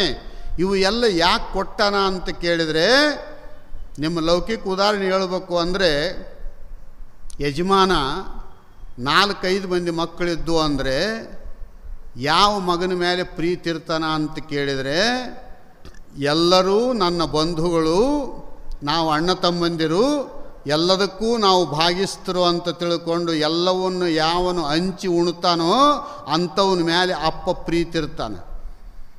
ಹಂಚಿ ಉಣ್ಲಾರ್ದವನಿದ್ದ ಅಂದ್ರೆ ಅಪ್ಪ ಅವನ ಮೇಲೆ ಪ್ರೀತಿ ಇರಂಗಿಲ್ಲ. 9 ತಿಂಗಳು ಹೊತ್ತು ಹಡ್ದಂಥ ಮಕ್ಕಳ ಮೇಲೇ ಅಪ್ಪ ಪ್ರೀತಿ ಇಲ್ಲ ಅಂದರೆ, ಜಗದೊಡೆಯನಾಗಿರ್ತಕ್ಕಂಥ ಕೈಲಾಸನಾಥ ಪರಮಾತ್ಮ ನಮ್ಮ ಮೇಲೆ ಪ್ರೀತಿ ಆಗಬೇಕು ಅಂದರೆ, ಜಗತಃ ಪಿತರವು ಒಂದೇ ಪಾರ್ವತಿ ಪರಮೇಶ್ವರವು. ನಮ್ಮೆಲ್ಲರಿಗೆ ತಂದೆ ತಾಯಿ ಅಂದರೆ ಪಾರ್ವತಿ ಪರಮೇಶ್ವರರು. ನಾವು ಎಲ್ಲರೂ ಬಂಧುಗಳು, ಸಹೋದರರು. ಎಲ್ಲರಿಗೆ ಹಂಚಿ ಉಣ್ಣುವ ಬುದ್ಧಿ ಬಂತು ಅಂದರೆ ದೇವರಂತನ ಇವನಿಗೆ ಸಿರಿ ಸಂಪತ್ತು ಯಾವತ್ತಿಗೂ ನಾನು ಕೊಡ್ತೀನಿ ಅಂತ ತಿಳ್ಕೊಂಡು ಕೈ ಎತ್ತಿಕೊಂಡು ನಿಂತಿರ್ತಾರೆ ಪಾರ್ವತಿ ಪರಮೇಶ್ವರರು. ಇಲ್ಲ ಅಂತಂದರೆ ಇವನಿಗೆ ಕೊಟ್ಟರೆ ಇವನು ಸ್ವಾರ್ಥಿ ಆಗ್ತಾ ಇದ್ದಾನೆ, ಇವನು ಪಾಪಿಷ್ಟನಿದ್ದಾನೆ, ಇವನಿಗೆ ಎಷ್ಟು ಬೇಕು ಅಷ್ಟೇ ಕೊಡಬೇಕೇ ಹೊರತು ಹೆಚ್ಚಿಂದು ಕೊಡ್ತಕ್ಕಂಥದ್ದು ಅವಸರ ಇಲ್ಲ ಅಂತ ತಿಳ್ಕೊಂಡು ದೇವರು ಬರುವುದನ್ನು ಸಹಿತ ಅಡ್ಡ ಹಾಕ್ತಾ ಇದ್ದಾನೆ. ಅದಕ್ಕೆ ಧನವಿದ್ದು ಫಲವೇನು ದಾನವಿಲ್ಲದನ್ನಕ್ಕ. ಅದಕ್ಕೆ ಸಂಪತ್ತು ಅದ ಅಂದಮೇಲೆ ಒಂದಿಷ್ಟು ದಾನ ಕೊಡಬೇಕು. ಸಾವಿರ ಜನರಿಗೆ ದಾನ ಅಂತಕ್ಕಂಥದ್ದು ಆಯಿತು ಅಂದರೆ ನಿನ್ನ ಸಂಪತ್ತಿಗೆ ಬೆಲೆ ಬರ್ತದೆ. ಮತ್ತೊಂದು ಮಾತು ಹೇಳ್ತಾಳೆ, ಅಗಲಿದ್ದು ಫಲವೇನು ಬಾನವಿಲ್ಲದನ್ನಕ್ಕ. ಬಂಗಾರದ ತಾಟದ, ಬೆಳ್ಳಿದು ತಾಟದ, ಅದರೊಳಗೆ ಬಾನ ಅಂದರೆ ಅನ್ನನೇ ಇಲ್ಲ ಅಂದರೆ ತಗೊಂಡೇನು ಮಾಡೋದು? ಹಸಿವೆ ನಿವೃತ್ತಿ ಆಗ್ತದೇನು? ಅದು ಮಣ್ಣಿನ ಪಾತ್ರೆ ಆದ್ರೇನು, ಅದು ಹಿತ್ತಾಳಿ ಪಾತ್ರೆ ಆದ್ರೇನು, ಕಂಚಿನ ಪಾತ್ರೆ ಆದ್ರೇನು, ಬಂಗಾರದ ಪಾತ್ರೆ ಆದ್ರೇನು, ಅನ್ನ ಇದ್ದರೆ ಮಾತ್ರ ಹೊಟ್ಟೆ ತುಂಬುತ್ತದೆ ಹೊರತು ಬಂಗಾರದ ತಾಟ ಅದ ಅಂತ ತಿಳ್ಕೊಂಡು ಬಾರಿಸಿಗಂತ ಕುಂದ್ರಬೇಕಾದಿತ್ತೆ ಹೊರತು ಹೆಂಗೆ ಬಾರಿಸ್ತೀವಿ ಒಳಗೆ ಹಂಗಂಗೆ ಡಂಬರ್ ಆಡೋಕ್ಕೆ ಪ್ರಾರಂಭ ಆಗ್ತದೆ. ತೃಪ್ತಿ ಆಗ್ತದೇನು? ನಂದು ಬಂಗಾರ ತಾಟ ಐತೆ, ನಂದು ಬೆಳ್ಳಿ ತಾಟ ಐತೆ ಅಂತ ಕುಂತ್ಕೊಂಡ್ರೆ ನಾನು ಬಂಗಾರ ಭಾಳ ಗಳಿಸೀನಿ. ಕೆಲವ್ರು ಅಂತಿರ್ತಾರೆ 1 ಕ್ವಿಂಟಲ್ ಮೇಲೆ ಐತೆ ನಮ್ಮ ಮನೆಗೆ ಬಂಗಾರ ಅನ್ನು, ದಿವಸ ಕಡ್ಕೊಳ್ತೀನಿ ಒಂದು ಸ್ವಲ್ಪ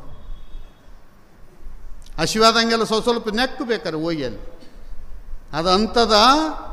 ಇಷ್ಟೆಲ್ಲ ಇಟ್ಟಿದ್ದೆಲ್ಲ ಇದರಿಂದ ನಿನ್ನ ಜೀವನ ಅಲ್ಲ. ನಿನ್ನ ಜೀವನ ಒಂದು ತುತ್ತು ಅನ್ನಕ್ಕಾಗಿ ಬದುಕಿದ್ದಿ, ಅನ್ನನೇ ತಿನ್ನಬೇಕು ನೀನು ಅಂತ ಹೇಳ್ತದೆ ಹೊರತು ಬಂಗಾರ ತಿನ್ನೋಕ್ಕಿಲ್ಲ, ಬೆಳ್ಳಿ ತಿನ್ನೋಕ್ಕಿಲ್ಲ. ಕಾಶಿಯೊಳಗೆ ನರೇಶ ಅಂತ ಮಹಾರಾಜ ಇದ್ದ.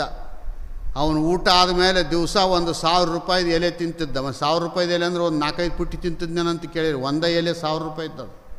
ಅದ್ರಾಗ ಬಂಗಾರ ಭಸ್ಮ, ಬೆಳ್ಳಿ ಭಸ್ಮ, ವಜ್ರದ ಭಸ್ಮ ಎಲ್ಲ ಅಷ್ಟು ಹಾಕ್ಕೊಂಡು ಮಧ್ಯಾಹ್ನ ಊಟ ಆದಮೇಲೆ ಒಂದು, ರಾತ್ರಿ ಊಟ ಆದಮೇಲೆ ಒಂದು, ದಿವಸಕ್ಕೆ 2,000 ರೂಪಾಯಿದು ಎಲೆ ತಿಂತಿದ್ದ.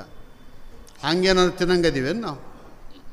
ಅದಕ್ಕೆ ಅಗಲು ಯಾವುದೇ ಇರಲಿ, ಅಗಲು ಅಂದರೆ ತಾಟು, ಪಾತ್ರೆ, ಅದು ಯಾವುದೇ ಇದ್ರೂ ಏನು ಫಲ? ಅದರೊಳಗೆ ಅನ್ನ ಇಲ್ಲ ಅಂದರೆ ಫಲ ಇಲ್ಲ. ಕೊನೆಗೆ ಇವೆಲ್ಲಸು ಮಾತೇಳಿ, ಮರವಿದ್ದು ಫಲವೇನು ನೆರಳಿಲ್ಲದನ್ನಕ್ಕ, ಹಸುವಿದ್ದು ಫಲವೇನು ಹಯನವಿಲ್ಲದನ್ನಕ್ಕ, ರೂಪಿದ್ದು ಫಲವೇನು ಗುಣವಿಲ್ಲದನ್ನಕ್ಕ, ಧನವಿದ್ದು ಫಲವೇನು ದಾನವಿಲ್ಲದನ್ನಕ್ಕ, ಅಗಲಿದ್ದು ಫಲವೇನು ಬಾನವಿಲ್ಲದನ್ನಕ್ಕ ಅಂತ 4-5 ಮಾತುಗಳನ್ನು ಹೇಳಿ ಕೊನೆಗೊಂದು ಮಾತು ಹೇಳ್ತಾಳೆ, ನಾನಿದ್ದು ಫಲವೇನು ಚನ್ನಮಲ್ಲಿಕಾರ್ಜುನ ನಿಮ್ಮ ಜ್ಞಾನ ಇಲ್ಲದನ್ನಕ್ಕ ಅಂತ. ಇದು ಮೇನ್ ಪಾಯಿಂಟ್. ನಾನಿದ್ದು ಫಲವೇನು? ಹುಟ್ಟಿ ನಾನು ಏನು ಸಾರ್ಥಕ? ದೇವರ ವರಪ್ರಸಾದದಿಂದ ಹುಟ್ಟಿದ್ದೇವೆ ನಾವೆಲ್ಲರೂ. ಕೆಲವರು ಅಂತಿರ್ತಾರೆ ತಂದೆ ತಾಯಿಗಳಿಂದನೇ ಹುಟ್ಟ್ಯ ನಾನು. ಮತ್ತು ಕೆಲವು ಮಂದಿಗೆ ಮಕ್ಕಳೇ ಆಗಂಗಿಲ್ಲ, ಯಾಕೆ ಹುಟ್ಟಿಸ್ಕೊಳ್ಬಾರದು? ಹೋಗಲಿ, ನಾವೇ ಎಲ್ಲ ಮಾಡ್ತೀವಿ ಅನ್ನಂಗಿತ್ತಂದರೆ ಇವರೆಲ್ಲ ಬುಡ್ಡೆ ಕಲ್ಲಿಗೆ ಸಹಿತ ಸುಣ್ಣ ಹಚ್ಚಿದ ಕಲ್ಲಿಗೆ ನಮಸ್ಕಾರ ಮಾಡಿ ನಮ್ಮ ಮಗ ಕೆಂಪಗಿರ್ಬೇಕು, ಅಮೇರಿಕದವನಿದ್ದಂಗೆ ಇರ್ಬೇಕು, ಅದು ಎಗ್ಗಣ ಮರಿ ಅಂಥದ್ದು ಹುಟ್ಟುತ್ತದೆ. ಯಾಕೆ ನಿಮ್ಮ ಕೈಯಾಗ ಏನಿಲ್ಲ, ಬಣ್ಣ ಹಚ್ಚಕ್ಕಾಗಲಿಲ್ಲ, ಏನು ಪೇಂಟರ್ ಯಾರು ಸಿಗಲಿಲ್ಲ ಅವಾಗ? ಏನಿಲ್ಲ, ಯಾರ ಕೈಯಾಗ ಏನಿಲ್ಲ. ದೇವರ ಮನೆ ಇದು ಈ ಜಗವೆಲ್ಲ. ಅದಕ್ಕೆ ಇಲ್ಲಿ ನಾನಿದ್ದು ಫಲವೇನು? ಅಕ್ಕ ಮಹಾದೇವಿ ತಾಯಿ ಅಂತಾಳ, ಮನುಷ್ಯನಾಗಿ ಹುಟ್ಟಿ ಬಂದೀನಿ ಅಂದಮೇಲೆ, ನಿನ್ನ ವರಪ್ರಸಾದದಿಂದ ಹುಟ್ಟೀನಿ ಅಂದಮೇಲೆ ಧರ್ಮಶಾಸ್ತ್ರದ ಪ್ರಕಾರವಾಗಿ ದೇವನನ್ನು ಅರಿಯಲಿಕ್ಕೆ, ಅದಕ್ಕೆ ಅಪ್ಪ ಬಸವಣ್ಣಂತನ ಕೂಡಲ ಸಂಗಮ ದೇವನ ಒಲಿಸ ಬಂದ ಪ್ರಸಾದ ಕಾಯ ಕೆಡಿಸಲಾಗದು. ಇದು ದೇವನನ್ನು ಒಲಿಸಲಿಕ್ಕೆ ಬಂದದ್ದು. ಹೆಣ್ಣಿಗಾಗಿ ಸತ್ತವರು ಕೋಟಿ, ಮಣ್ಣಿಗಾಗಿ ಸತ್ತವರು ಕೋಟಿ, ಹೊನ್ನಿಗಾಗಿ ಸತ್ತವರು ಕೋಟಿ, ನಿನಗಾಗಿ ಸತ್ತವರನ್ನೊಬ್ಬರನ್ನು ಕಾಣೆ ಕೂಡಲ ಸಂಗಮ ದೇವ. ದೇವರು ಸಲುವಾಗಿ ಯಾರನ್ನ ಸತ್ತಿದಾರ? ನಮಗೆ ಜ್ಞಾನನೇ ಆಗಿಲ್ಲ, ಗುರುದೇವ ನಾನು ನಿನ್ನ ಆಶ್ರಮದೊಳಗೆ ಬಂದು ಕುಂತ್ಕೊಳ್ತೀನಿ, ನನಗೇನದ ಅಂದರೆ ಕೊನೆಯ ಕಾಲದಲ್ಲಿ ನನ್ನ ಜ್ಞಾನ ನನಗಾಗಲಿ, ನನ್ನ ದೇವನ ಜ್ಞಾನ ನನಗಾಗಲಿ, ಈ ಮಾನವ ಜನ್ಮದ ಸಫಲತೆ ನನ್ನದಾಗಲಿ ಅಂತಕ್ಕಂಥ ಭಾವ ಭಕ್ತನಾಗಿರ್ತಕ್ಕಂಥ ವ್ಯಕ್ತಿ, ಶಿಷ್ಯನಾಗಿರ್ತಕ್ಕಂಥ ವ್ಯಕ್ತಿ ಗುರುದೇವರಲ್ಲಿ ಪ್ರಶ್ನೆ ಹಾಕಿ ಕೇಳದ ಇದ್ದರೆ ಅವನು ಭಕ್ತನೇ ಅಲ್ಲ. ಭಾಳ ಮಂದಿ ತಿಳ್ಕೊಂಡಾರ, ಒಂದು ತೆಂಗಿನಕಾಯಿ ಒಡೆದು ಹತ್ತಿ ಕಟ್ಟಿಗೆ ಅಂತ ಊದಿನ ಕಡ್ಡಿ ಬೆಳಿಗ್ಗೆ ಒಂದಿಷ್ಟು ಹೂವು ಯಾರ ಮನೆ ಮುಂದಿದ್ವನ್ನ ತಗೊಂಡು ಬಂದು ದೇವರಿಗೆ ಹಾಕಿ ನಾವು ಭಕ್ತರ್ರಿ, ನಾವು ಭಕ್ತರು ಅಂದು ಸರ್ಟಿಫಿಕೇಟ್ ಕೊಟ್ಟವ್ರು ಯಾರು ಭಕ್ತರು ಅಂತ ನಿಮಗೆ? ಈಗ ಒಬ್ಬ ಡಾಕ್ಟ್ರ್ ಅದನ ಅಂದರೆ ಬೋರ್ಡ್ ಹಾಕ್ಕೊಂಡನ, ನಾನು ಆಪ್ರೇಷನ್ನೂ ಮಾಡ್ತೀನಿ, ನಾನು ಇಂಜೆಕ್ಷನ್ನೂ ಮಾಡ್ತೀನಿ, ನಾನು ರೋಗನೂ ಕಂಟ್ರೋಲ್ ಮಾಡ್ತೀನಿ ಅಂತ ಬೋರ್ಡ್ ಹಾಕ್ಕೊಂಡಾನ. ಬೋರ್ಡ್ ಹಾಕ್ಕೊಳ್ಳೋ ಧೈರ್ಯ ಬಂದಿದ್ದು ಎದರಿಂದ ಅಂದರೆ ಸರ್ಟಿಫಿಕೇಟ್ ಅವನ ಹತ್ರ ಇರೋದ್ರಿಂದ. ನಮ್ಮ ಹತ್ರ ಭಕ್ತರು ಅಂತ ನಾವು ಹೇಳ್ಕೊಂತೀವಲ್ಲ, ಭಕ್ತರು ಅಂತಕ್ಕಂಥ ಸರ್ಟಿಫಿಕೇಟ್ ಕೊಟ್ಟವ್ರು ಯಾರು? ಯಾರು ಕೊಟ್ಟಿಲ್ಲ. ಮತ್ತು ಬೋರ್ಡೇ ಹಾಕ್ಯಾನ, ಓದೇ ಇಲ್ಲ ಅಂದರೆ ಪೇಷಂಟ್ ಓದು ಗತಿ ಏನು ಅವತರದು? ಅದರಂಗ ಇಲ್ಲಿ ನಾವು ಭಕ್ತರೇ ಆಗಬೇಕಾಗಿತ್ತು ಅಂತಂದರೆ ಯಾತಕ್ಕೋಸ್ಕರವಾಗಿ ಈ ಮಾನುಷ್ಯ ಜನ್ಮದಲ್ಲಿ ಹುಟ್ಟಿ ಬಂದಿದ್ದೇವೆ? ಗುರು ಲಿಂಗ ಜಂಗಮದ ಕೃಪೆಯನ್ನು ಪಡೆದುಕೊಂಡು ಈ ಮಾನವ ಜನ್ಮ ಯಾಕಂತ ಕೇಳಿದರೆ, ಇಂದಿನ ಅನೇಕ ಜನ್ಮಗಳಲ್ಲಿ ಎಲ್ಲ ಪ್ರಾಣಿ ಪಕ್ಷಿ ಎಲ್ಲ ಆಗಿ ಬಂದೀವಿ ನಾವು. 84 ಲಕ್ಷ ಜೀವರಾಶಿಗಳಲ್ಲಿ ಸುತ್ತರಿದು ಕೊನೆಗೆ ಶ್ರೇಷ್ಠವಾದ ಈ ಮಾನುಷ್ಯ ಜನ್ಮಕ್ಕೆ ಬಂದೀವಿ. ಕೊನೆಗೆ ಬಂದೀವಿ ಅಂದಮೇಲೆ ಇದು ಕೊನೆಯೇ ಆಗಬೇಕು. ಅದಕ್ಕಂತಳ ನಾನಿದ್ದು ಫಲವೇನು? ಚನ್ನಮಲ್ಲಿಕಾರ್ಜುನ ನಿಮ್ಮ ಜ್ಞಾನವಿಲ್ಲದನ್ನಕ್ಕ. ಹುಡುಗ ಓದಕತ್ತದ, 1ನೇ ಕ್ಲಾಸ್ ಓದಿದ, 5ನೇ ಕ್ಲಾಸ್ ಓದಿದ, ಮೆಟ್ರಿಕ್ ಓದಿದ, PUC ಓದಿದ, BA ಆಯಿತು, MA ಆಯಿತು, ಇನ್ನು ಮುಂದೆ ಏನೇನು ಓದಬೇಕು ಎಲ್ಲ ಓದೋದು ಮುಗೀತು. ಎಲ್ಲ ಮುಗಿದ ಮೇಲೆ ಇನ್ನೇನು ಓದೋದಿಲ್ಲ ಅಂತಂದ ಮೇಲೆ ಅವ ಅಂತಾನೆ ಮತ್ತೆ ನಾನು 1ನೇ ಕ್ಲಾಸಿಗೆ ಹೋಗಿ ಕುಂದ್ರಲೇನಂತಂದ್ರೆ ಅವನಿಗೇನು ಶಬಾಷ್ ಅಂತಾರೇನೆಲ್ಲ? ಶಾಲ ಹಾಕಿ ಉಂಗುರ ಹಾಕಿ ಹೂವಿನಾರ ಹಾಕಿ ಅವನೇನು ಕುಂದ್ರಿಸಿ ಮಂಗಳಾರತಿ ಮಾಡ್ತಾರೇನು? ಧಾರವಾಡಕ್ಕೆ ಕಳಿಸ್ತಾರೆ ಬುದ್ಧಿಗೇಡಿ. ನೀನು ಎಲ್ಲ ಓದೋದೆಲ್ಲ ಓದಿ ಈಗ ಆರಾಮ ಇದ್ದು ನೀನು ಏನದ ಅಂದರೆ ವಿದ್ಯಾವಂತ ಬುದ್ಧಿವಂತ ಆಗಿ ಲೋಕದ ಸೇವೆ, ತಂದೆ ತಾಯಿಗಳ ಸೇವೆ, ಬಂಧು ಬಳಗಳ ಸೇವೆ, ಗುರುವಿನ ಸೇವೆ ಮಾಡಿ ನಿನ್ನ ಬಂದಿರತಕ್ಕಂಥ ಸಂಪತ್ತಿನೊಳಗೆ ದಾನ ಧರ್ಮ ಪರೋಪಕಾರ ಮಾಡೋದು ಬಿಟ್ಟು ಓದೋದು ಮುಗ್ದದ ಅಂತ ತಿಳ್ಕೊಂಡು 1ನೇ ಕ್ಲಾಸಿಗೆ ಬಂದು ಕುಂತ್ರೆ ಎಷ್ಟು ಅನರ್ಥ ಆಗುತ್ತದೆಯೋ, ಅದರಂತೆ 84 ಲಕ್ಷ ಜೀವರಾಶಿಗಳನ್ನು ದಾಟಿ ಈ ಶ್ರೇಷ್ಠ ಮನುಷ್ಯ ಜನ್ಮಕ್ಕೆ ಬಂದ ಮೇಲೆ ಮತ್ತೆ ನಾವು ಪುನಃ ನಾಯಿನರಿ ಆಗಕ್ಕೆ ಓದ್ತೀವಿ ಅಂತಂದರೆ ಈ ಜನ್ಮ ನಿರರ್ಥಕ ಆಗುತ್ತೆ. ಸಜ್ಜಲಗುಡದ ಶರಣಂತ ಇದ್ದಾಗ ಭೀಮಪ್ಪ ಅಂತ ಒಬ್ಬನು ಭಕ್ತ ಇದ್ದ, ಅವನು ಪೈಲ್ವಾನ್ ಇದ್ದಂಗಿದ್ದ. ಆಗಿನ ಸಮಯದಲ್ಲಿ 2-3 ಸೇರು ಜೋಳದ ನುಚ್ಚು ಉಣುತ್ತಿದ್ದವನು ಶರಣಂತ ಇದ್ದಾಗ. ಆಮೇಲೆ ಅವನು ಸತ್ತು ಮಠದ ವಾಸನೆಯಿಂದ ತಿಂದು ಸೇವಾ ಪಕ್ಕ ಮಾಡಲಾರ್ದನೇ ನಾಯಿಯಾಗಿ ಹುಟ್ಟಿದ. ಅದು ನಾಯಿ ದಷ್ಟಪುಷ್ಟಿತ್ತು. ಆ ನಾಯಿನೂ ಸಹಿತ 2-3 ಸೇರು ಜೋಳದ ನುಚ್ಚು ತಿಂತಿತ್ತು. ಮಾಡಿ ಹಾಕೋರಿಗೂ ಬೇಸರ ಆಯಿತು, ಪುಟ್ಟ್ಯಾಗ ಹಾಕೋರಿಗೂ ಬೇಸರ ಆಯಿತು. ಶರಣಮ್ಮ ತಾಯಿ ಹೊರಗೆ ಕುಂತಿದ್ಲು. ಆ ನಾಯಿ ಮುಂದೆ 3 ಸೇರಿನ ನುಚ್ಚು ಹಾಕಿದ್ರು. 5 ನಿಮಿಷದಾಗ ತಿಂದು ಬಿಡ್ತು. ತಿಂದು ಮತ್ತೆ ಮಾರಿ ನೋಡಕತ್ತು. ಇವನು ನೀಡಿದವನು ಏನದ ಅಂತ ಕೇಳಿದ್ರೆ ಬಡಿಗೆ ಎತ್ತಿದ್ದ.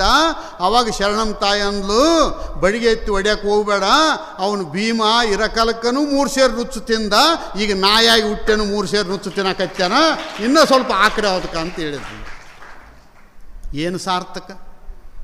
ಗುರುಗಳ ಹತ್ರ ಇದ್ದು ಒಳ್ಳೆಯ ಗುರುಗಳು ಬಾಯಿಲಿಂದ ಬರ್ತಕ್ಕಂಥ ಮಹತ್ವದ ಮಾತುಗಳನ್ನು ಕೇಳಿ, ಅನಂತ ಮಹಾತ್ಮರ ಮಾತುಗಳನ್ನು ಕೇಳಿ, ಲಿಂಗ ಪೂಜೆ ಮಾಡಿ, ಜಂಗಮ ದಾಸೋಹದಲ್ಲಿ ಭಾಗಿಯಾಗಿ ಮತ್ತೆ ನಾಯಿ ನರಿಯಾಗಿ ಹುಟ್ಟುತ್ತೀವಿ ಅಂತಂದರೆ ಈ ಜನ್ಮಕ್ಕೆ ಧಿಕ್ಕಾರ ಅಂತಾಳ ಅಕ್ಕ ಮಹಾದೇವಿ. ಅದಕ್ಕೆ ನಾನಿದ್ದು ಫಲವೇನು? ಚನ್ನ ಮಲ್ಲಿಕಾರ್ಜುನ, ನಿಮ್ಮ ಜ್ಞಾನ ಇಲ್ಲದನ್ನಕ್ಕ. ನಿಮ್ಮ ಜ್ಞಾನ ಸಂಪೂರ್ಣವಾಗಿ ಮನುಷ್ಯನಿಗೆ ದೇವರ ಅರಿವು ಇರಬೇಕು. ದೇವರ ಅರಿವು, ಗುರುವಿನ ಅರಿವು, ಹಿರಿಯರ ಅರಿವು ಇವನತ್ರ ಇತ್ತು ಅಂತಂದರೆ ಈ ಜನ್ಮ ಅಂತಕ್ಕಂಥದ್ದು ಸಾರ್ಥಕವಾಗಲಿಕ್ಕೆ ಸಾಧ್ಯತೆ ಆಗುತ್ತೆ. ಅದಕ್ಕೆ ನಾನಿದ್ದು ಫಲವೇನಂತಾಳೆ. ಬಂದೀನಿ ಅಂದಮೇಲೆ, ಈ ಜನ್ಮ ಎತ್ತೀನಿ ಅಂದಮೇಲೆ, ಅರಿವು ಅದ ಅಂದಮೇಲೆ, ಚನ್ನಮಲ್ಲಿಕಾರ್ಜುನನ ಭಕ್ತಳೂ ನಾನು ಅಂದಮೇಲೆ, ಚನ್ನಮಲ್ಲಿಕಾರ್ಜುನನ ಇರುವಿಕೆ, ಚನ್ನಮಲ್ಲಿಕಾರ್ಜುನನ ಜ್ಞಾನ ನನಗೆ ಆಗಲಿಲ್ಲ ಅಂದರೆ ನಾನೆಂಥ ಭಕ್ತಳು ಅಂದ್ರವರು ತಮ್ಮನ್ನು ತಾವು ಪ್ರಶ್ನೆ ಮಾಡಿಕೊಂಡ್ರು. ನಾವು ಮಾಡ್ಕೋಬೇಕು. ಗುರುಗಳ ಹತ್ರ ಹೋಗಿ ಪ್ರಶ್ನೆ ಮಾಡೋವು ಬೇರೆ, ಒಬ್ಬರೇ ಕುಂತ್ಕೊಂಡು ನಮ್ಮನ್ನು ನಾವು ಪ್ರಶ್ನೆ ಮಾಡ್ಕೋಬೇಕು. ಯಾಕೆ ಬಂದೀವಿ? ದೇವರು ನಮ್ಮನ್ನು ಯಾಕೆ ಸೃಷ್ಟಿ ಮಾಡಿದ್ದಾನೆ? ಸೃಷ್ಟಿ ಮಾಡಿದಂಥ ದೇವರ ಜ್ಞಾನ ನಮಗೆ ಯಾಕೆ ಆಗುವಲ್ತು? ದೇವರು ಎಲ್ಲಿದ್ದಾನೆ? ಶಿವ ನಿನ್ನಲ್ಲಿ ಆನ ನೀ ನೋಡಿಲ್ಲ, ದೇವರು ನಿನ್ನತ್ರನೇ ಅದಾನ. ಆ ದೇವನ ಜ್ಞಾನ ನೀನು ಪಡ್ಕೊಳ್ಬೇಕಾಗಿತ್ತು ಅಂದರೆ ಗುರು ಶಾಸ್ತ್ರಾದಿಗಳಿಗೆ ಶರಣಾಗತನಾಗಬೇಕು. ಬಲ್ಲವರಿಂದ ಮಾತುಗಳು ಬರುವಂಥ ಮಾತುಗಳನ್ನು ಕೇಳಬೇಕು. ಕೇಳಿ ಒಬ್ಬನೇ ಕುಂತ್ಕೊಂಡು ವಿಚಾರ ಮಾಡಬೇಕು, ಕೇಳಿ ಬಿಡೋದಲ್ಲ. ಕೆಲವ್ರು ಅಂತಿರ್ತಾರೆ, ಸ್ವಾಮಿ ನಿಮ್ಮಂಥವ್ರು 1000 ಮಂದಿ ಹೇಳಿ ಹೋಗ್ಯಾರ, ನನಗೇನಾಗಿಲ್ಲ, ಬುಡ್ಡೆಕಲ್ಲಿದ್ದಂಗೆ ಇದ್ದೀನಿ ನಾನು. ಊರು ದನ ತುಳಿದ್ರು ಸಹಿತ ನಾಯಿ ಬಂದು ಶನಿವಾರ ದಿವಸ ಹನುಮಪ್ಪನ ಗುಡಿಗೆ ಹೋಗಿ ಬಂದು ಉಳಿದು ಎಣ್ಣೆ ಅದ್ರ ಮೇಲೆ ಹಾಕಿ ಇವ್ರು ಮುಂದಕ್ಕೆ ಹೋಗ್ತಾರೆ, ನಾಯಿ ಬಂದು ನೆಕ್ಕಿ ಅದು ಏಕೀಯ ಮಾಡ್ತದಲ್ಲಿ. ಅದು ಇಷ್ಟು ಮಾಡಿದ್ರು ಬುಡ್ಡೆಕಲ್ಲು ಅಂತದ, ನನಗೇನಾಗಿಲ್ಲ. ಊರು ದನ ತುಳಿದ್ರು ನನಗೇನಾಗಿಲ್ಲ, ಊರು ನಾಯಿ ಬಂದು ಒಂದಕ್ಕೆ ಮಾಡಿದ್ರು ನನಗೇನಾಗಿಲ್ಲ ಅಂಥದಲ್ಲ. ಅಂಥ ಕಂಪನಿ ನಾವು ಆಗಬಾರ್ದು, ಅಂಥ ಕಂಪನಿ ಆಗಬಾರ್ದು. ನಮ್ಮ ಜನ್ಮ ಸಾರ್ಥಕವಾಗಬೇಕು. ನಮಗ ಗುರು ಸಿಕ್ಕಿದ್ದಾನೆ, ನಮಗ ಲಿಂಗ ಸಿಕ್ಕಿದೆ, ನಮಗ ಜಂಗಮದ ದರ್ಶನ ಆಗಿದೆ, ಧರ್ಮಾಚಾರ್ಯರ ಕೃಪಾ ಅದ. ಇದನ್ನು ಎಲ್ಲವನ್ನು ನಾವು ಸದುಪಯೋಗಪಡಿಸಿಕೊಳ್ಳಬೇಕು. ಇದನ್ನು ದುರುಪಯೋಗಪಡಿಸಿಕೊಳ್ಳಲಾಗದು. ಮಾನವ ಜನ್ಮ ಇನ್ನೊಂದು ಸಲ ಬರ್ತದಂತ ಗ್ಯಾರಂಟಿ ಇಲ್ಲ. ಈಗ ಬಂದದ ಅಂದಮೇಲೆ ಇದನ್ನು ಸದುಪಯೋಗ ನಾವು ಮಾಡಿಕೊಳ್ಳಬೇಕು. ನಮ್ಮನ್ನು ನಾವು ತಿಳಿದುಕೊಳ್ಳಬೇಕು. ಒಬ್ಬರೇ ಕುಂತು ವಿಚಾರ ಮಾಡಬೇಕು. ಭಾಳ ಮಂದಿ ಕುಂತು ವಿಚಾರ ಮಾಡಿದರೆ ಜ್ಞಾನ ಆಗೋದಿಲ್ಲ. ಸುಮ್ಮನೆ ನೋಡಬೇಕು. ಈ ದೇಹ ಸಾಯಂಕಾಲದ ಸಮಯದಲ್ಲಿ ಹೊರಗೆ ಕುಂತುಕೊಂಡು ಮುಳುಗುತ್ತಿರುವ ಸೂರ್ಯನನ್ನು, ಗಾಳಿ ಬಿಟ್ಟಾಗ ಆರುತ್ತಿರುವ ದೀಪವನ್ನು ನೋಡಿದಾಗ ಈ ಶರೀರ ಯಾವ ಸಮಯಕ್ಕೂ ಹೋಗ್ತದೇನೋ ಗುರುತಿಲ್ಲ. ಇದು ಆರುವುದರೊಳಗಾಗಿ ಶರೀಪ್ರಂತರ ಹೋಗುತ್ತಿಹುದು ಕಾಯ ವ್ಯರ್ಥ, ಇದರ ಲಾಘವ ತಿಳಿದವನೇ ಯೋಗಿ ಸಮರ್ಥ. ಇದು ಶರೀರ ಹೋಗ್ತದೆ, ಇದು ಹೋಗೋದ್ರೊಳಗಾಗಿ ನಾವು ಏನದ ಅಂದರೆ ನಮ್ಮ ಗುರಿಯನ್ನು ನಾವು ಮುಟ್ಟಬೇಕು.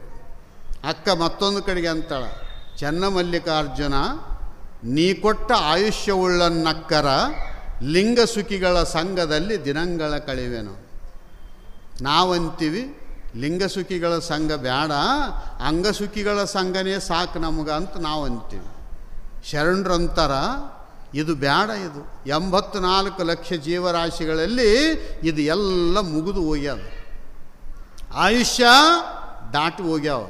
ಭೌತ್ ಗೈ ತೋಡಿ ರೈ ತೋಡಿ ಬಿ ಅಬ್ ಜಾಯ್, ಯಾರೆಲ್ಲರೂ ನಾವೆಲ್ಲರೂ ಎಷ್ಟೆಷ್ಟು ದಾಟಿ ಕೊನೆಯ ಹಂತಕ್ಕೆ ಬಂದೀವಿ. ಬರೋದ್ರೊಳಗಾಗಿ ನಾವು ಏನು ಮಾಡಬೇಕು ಅಂದರೆ ಗುರುವಿನ ಕೃಪಾ, ಲಿಂಗದ ಕೃಪಾ, ಜಂಗಮದ ಕೃಪಾ ಪಡ್ಕೊಳ್ಬೇಕು. ಆ ಕೃಪಾ ಬಂತು ಅಂತಂದರೆ ನಮ್ಮ ಜನ್ಮ ಅಂತಕ್ಕಂಥದ್ದು ಸಾರ್ಥಕವಾಗಲಿಕ್ಕೆ ಸಾಧ್ಯತೆ ಆಗ್ತದೆ. ಅದಕ್ಕೋಸ್ಕರವಾಗಿ ದೇಹ ತೃಪ್ತಿಯು ಇಷ್ಟಕ್ಕೆ ಸುಖಪಟ್ಟವರು ಪಶುಗಳು. ದೇಹ ತೃಪ್ತಿ ಪಶುಗಳು, ಇಂದ್ರಿಯ ತೃಪ್ತಿ ರಾಕ್ಷಸರು, ಮನಸ್ಸು ತೃಪ್ತಿ ಮನುಷ್ಯರು, ಆತ್ಮತೃಪ್ತಿ ಜ್ಞಾನಿ. ಜ್ಞಾನಿ ಆಗಬೇಕು ಅಂದರೆ ಮನೆ ಬಿಟ್ಟನೇ ಹೋಗ್ಬೇಕಂತಿಲ್ಲ, ಎಲ್ಲರನ್ನ ತ್ಯಾಜ್ಯ ಮಾಡಿ ಹೋಗಬೇಕು ಅಂತಿಲ್ಲ. ಮನೆಯೊಳಗಿದ್ದುಕೊಂಡೇ ನಮ್ಮ ಧರ್ಮದಲ್ಲಿ ಅನಂತ ಶರಣರಾಗಿ ಹೋಗಿದ್ದಾರೆ, ಅನಂತ ಮಹತ್ವರಾಗಿ ಹೋಗಿದ್ದಾರೆ. ಅದಕ್ಕೆ ದೇಹ ತೃಪ್ತಿಯಿಂದ ಸಾಕು ನಾವು ಅಂದಿವಿ ಅಂತಂದರೆ ನಾವು ಪಶುಗಳು, ಇಂದ್ರಿಯ ತೃಪ್ತಿ ಸಾಕು ಅಂದಿವಿ ಅಂದರೆ ನಾವು ರಾಕ್ಷಸರು, ಮನಸ್ಸು ತೃಪ್ತಿ ಮನುಷ್ಯರು. ನಮ್ಮನ್ನು ನಾವು ತಿಳಿದುಕೊಳ್ಳೋದು ಅಕ್ಕ ಮಹಾದೇವಿ ತಾಯಂದಂತೆ ಚನ್ನಮಲ್ಲಿಕಾರ್ಜುನ ನಿಮ್ಮ ಜ್ಞಾನ ಇಲ್ಲದನ್ನಕ್ಕರ, ನಿಮ್ಮ ಅರಿವು, ನಿಮ್ಮ ವಿಚಾರ, ನಿಮ್ಮ ಘನತೆ, ನಿಮ್ಮ ಇರುವಿಕೆ ಭಕ್ತನಾಗಿರ್ತಕ್ಕಂಥವರಿಗೆ ಸಂಪೂರ್ಣ ಮಾಹಿತಿ ಇರಬೇಕು. ದೇವರು ಅಂದರೆ ಯಾರು, ದೇವರನ್ನು ನಾವು ಯಾಕೆ ಪೂಜೆ ಮಾಡಬೇಕು, ಯಾಕೆ ನೆನೆಸಬೇಕು, ಅವ್ರ ಕೃಪಾ ಯಾಕೆ ನಮಗೆ ಅವಶ್ಯಕತೆ ಅದ. ನಾನು ಒಂದು ದಿವಸ ದೇವರ, ಯಾಕಂದ್ರೆ ನಾವು ಈ ಜಗತ್ತಿಗೆ ಏನಂತಾರ ಬ್ರಹ್ಮಾಂಡ. ಬ್ರಹ್ಮಾಂಡ ಅಂತಂದರೆ ಬ್ರಹ್ಮನ ಅಂಡ. ಅಂಡ ಅಂದ್ರೆ ತತ್ತಿ, ಕೋಳಿ ತತ್ತಿಯೊಳಗೆ ಕೋಳಿ ಮರಿನೇ ಅದ. ಇನ್ನು ಬೇರೆ ಬೇರೆ ತತ್ತಿಗಳೊಳಗೆ ಆ ಜಾತಿವನೇ ಮರಿ ಅದಾವ. ಈ ಬ್ರಹ್ಮಾಂಡ ಅಂದರೆ ಇದು ಬ್ರಹ್ಮನ ತತ್ತಿ. ಒಳಗಿರ್ತಕ್ಕಂಥವ್ರು ನಾವೆಲ್ಲರೂ ಪರಬ್ರಹ್ಮ ಸ್ವರೂಪರೇ. ನಮಗೆ ಅದರ ಮರುವಾಗಿದೆ. ಮರುವಾದದ್ರ ಸಲುವಾಗಿ ಅರಿವು ಮಾಡಿಕೊಳ್ಳಲಿಕ್ಕೋಸ್ಕರವಾಗಿಯೇ ಈ ಪ್ರವಚನಗಳು, ಈ ಪುರಾಣಗಳು, ಈ ಶಾಸ್ತ್ರಗಳು. ನಮ್ಮನ್ನು ನಾವು ಎಚ್ಚರ ಮಾಡಿಕೊಳ್ಳಲಿಕ್ಕೆ, ನಮ್ಮನ್ನು ನಾವು ಯಾವ ರೀತಿ ಬದುಕಬೇಕು ಅನ್ನುವಂಥದ್ದನ್ನು ತಿಳಿದುಕೊಳ್ಳಲಿಕ್ಕೆ ಈ ಪ್ರವಚನ ಅಂತಕ್ಕಂಥದ್ದಿದೆ. ಅದಕ್ಕೋಸ್ಕರವಾಗಿ ಅಕ್ಕ ಮಹಾದೇವಿ ತಾಯಿ ಹೇಳಿದಂತೆ ನಾನಿದ್ದು ಫಲವೇನು ಚನ್ನಮಲ್ಲಿಕಾರ್ಜುನ ನಿಮ್ಮ ಜ್ಞಾನವಿಲ್ಲದನ್ನಕ್ಕ ಅಂದ ಹಾಗೆ ನಾವು ಗುರುವಿನ ಮತ್ತು ದೇವರ ಜ್ಞಾನವನ್ನು ಪಡೆದುಕೊಂಡು ಈ ಮಾನವ ಜನ್ಮದ ಸಾರ್ಥಕತೆಯನ್ನು ಮಾಡಿಕೊಳ್ಳೋಣ ಅಂತಕ್ಕಂಥ ಮಾತನ್ನು ತಿಳಿಸಿ, ಅಕ್ಕ ಮಹಾದೇವಿ ತಾಯಿ ಹೇಳಿದ ಹಾಗೆ ನಾನಿದ್ದು ಫಲವೇನು ಚನ್ನಮಲ್ಲಿಕಾರ್ಜುನ ನಿಮ್ಮ ಜ್ಞಾನವಿಲ್ಲದನ್ನಕ್ಕ. ಅಂಥ ಜ್ಞಾನ, ಅಂಥ ಅರಿವು, ಅಂಥ ವಿಚಾರ ಭಾಳ ಜನ ವಿಚಾರ ಮಾಡ್ತಿರ್ತಾರೆ. ಗುರುಗಳು ಆಶೀರ್ವಾದ ಮಾಡಿದರು ಅಂದರೆ ಇವು ಎಲ್ಲವೂ ಪ್ರಾಪ್ತಿಯಾಗುತ್ತೆ. ಇದು ಸತ್ಯ. ಆದರೆ ಇದು ಮುಂದುವರಿಬೇಕು, ಇದು ಸಾಧನೆ ಮಾಡಬೇಕು. ಗುರುಗಳು ಕೊಡ್ತಾರೆ ಮುಕ್ತಿ ಅಂತ ಕೆಲವು ಜನ ತಿಳ್ಕೊಂಡಿರ್ತಾರೆ. ಗುರುಗಳು ಕೊಡಂಗಿಲ್ಲ, ಮುಕ್ತಿಯ ಮಾರ್ಗ ತೋರಿಸ್ತಾರೆ. ಮೈಲ್ಗಲ್ಲಂತಿರ್ತದೆ. ನಾವು ಹೈದರಾಬಾದ್ಲಿಂದ ಬರಲಿ, ಕರ್ನೂಲಿಂದ ಬರಲಿ, ಈ ಕಡೆ ಲಿಂಗಸೂರದಿಂದ ಬರಲಿ, ದಾರಿಯೊಳಗೆ ರಾಯಚೂರು 10 ಕಿಲೋಮೀಟ್ರ್ ಅದ, 20 ಕಿಲೋಮೀಟ್ರ್ ಅದ ಅಂತ ಬೋರ್ಡ್ ಹಾಕಿರ್ತಾರೆ. ಆ ಬೋರ್ಡಿನ ಮುಂದೆ ಕುಂತು ಕೆಲವು ಹಳ್ಳಿ ಜನ ಏನು ಮಾಡ್ತಾರೆ, ರಾಯಚೂರು 10 ಕಿಲೋಮೀಟ್ರ್ ಅದ, ಇನ್ನು ಬಂತು ರಾಯಚೂರು ಅಂತ ಹಳ್ಳಿ ವ್ಯಕ್ತಿ, ಅಜ್ಞಾನಿ ಮನುಷ್ಯ ಅಲ್ಲಿ ಏನದ ಅಂದ್ರೆ ಆ ಕಲ್ಲಿನ ಮುಂದೆ ಕುಂತು ಒಂದು ತೆಂಗಿನಕಾಯಿ ಹೊಡೆದು ಉದುವತ್ತಿ ಬೆಳಿಗ್ಗೆ ರಾಯಚೂರು ಬಂತು ಅಂತಂದರೆ ಬರ್ತದೇನು ರಾಯಚೂರಲ್ಲಿ? ರಾಯಚೂರು ಬರಬೇಕು ಅಂದರೆ ಆ ಮನುಷ್ಯ ನಡ್ಕೊತ ಬರಬೇಕು, ಗಾಡಿ ತಗೊಂಡರ ಬರಬೇಕು, ಇಲ್ಲ ಅಂದರೆ ಬಸ್ಸಿನಾಗರ ಬರಬೇಕು, ಸೀದಾ ಬರಬೇಕು. ಬಂದಾಗನೇ ರಾಯಚೂರು ಬಸ್ ಸ್ಟ್ಯಾಂಡಿಗೆ ಇವನು ಮುಟ್ಲಿಕ್ಕೆ ಸಾಧ್ಯತೆ ಅದ. ಗುರುಗಳು ಅಂದರೆ ಮೈಲಿಗಲ್ಲಿದ್ದಂಗೆ ಮುಕ್ತಿ ಕೊಡ್ತಾರ ಅಂತ ಭಾಳ ಜನ ತಪ್ಪು ಅರ್ಥಗಳನ್ನು ಮಾಡಿಕೊಂಡಿರ್ತಾರೆ. ಮುಕ್ತಿ ಕೊಡಂಗಿಲ್ಲ, ಮುಕ್ತಿಯ ಮಾರ್ಗ ಹೇಳ್ತಾರೆ.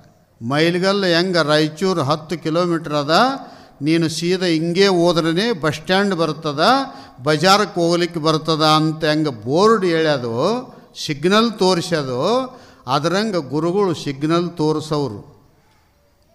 ಈ ವರ್ಷ ನಿಮ್ಮೆಲ್ಲರಿಗೆ ಅಧ್ಯಾತ್ಮ ಪ್ರವಚನಗಳನ್ನು ನಡೆಸಿ ನಿಮಗೆ ಸಿಗ್ನಲ್, ಈ ಮನುಷ್ಯ ಜನ್ಮದ ಕಿಮ್ಮತ್ತು, ಈ ಮನುಷ್ಯ ಜನ್ಮದ ಮಹತ್ವ ಇದನ್ನು ಅರಿತುಕೊಂಡು ಭಗವದನುಗ್ರಹದಿಂದ ಮುಕ್ತರಾಗಲಿಕ್ಕೆ ಪ್ರಯತ್ನ ಮಾಡ್ರಿ ಅಂತ ಕುಂತು ಏನದ ಅಂದ್ರೆ ಮಾರ್ಗ ತೋರಿಸುವುದೇ ಈ ಅಧ್ಯಾತ್ಮ ಪ್ರವಚನ.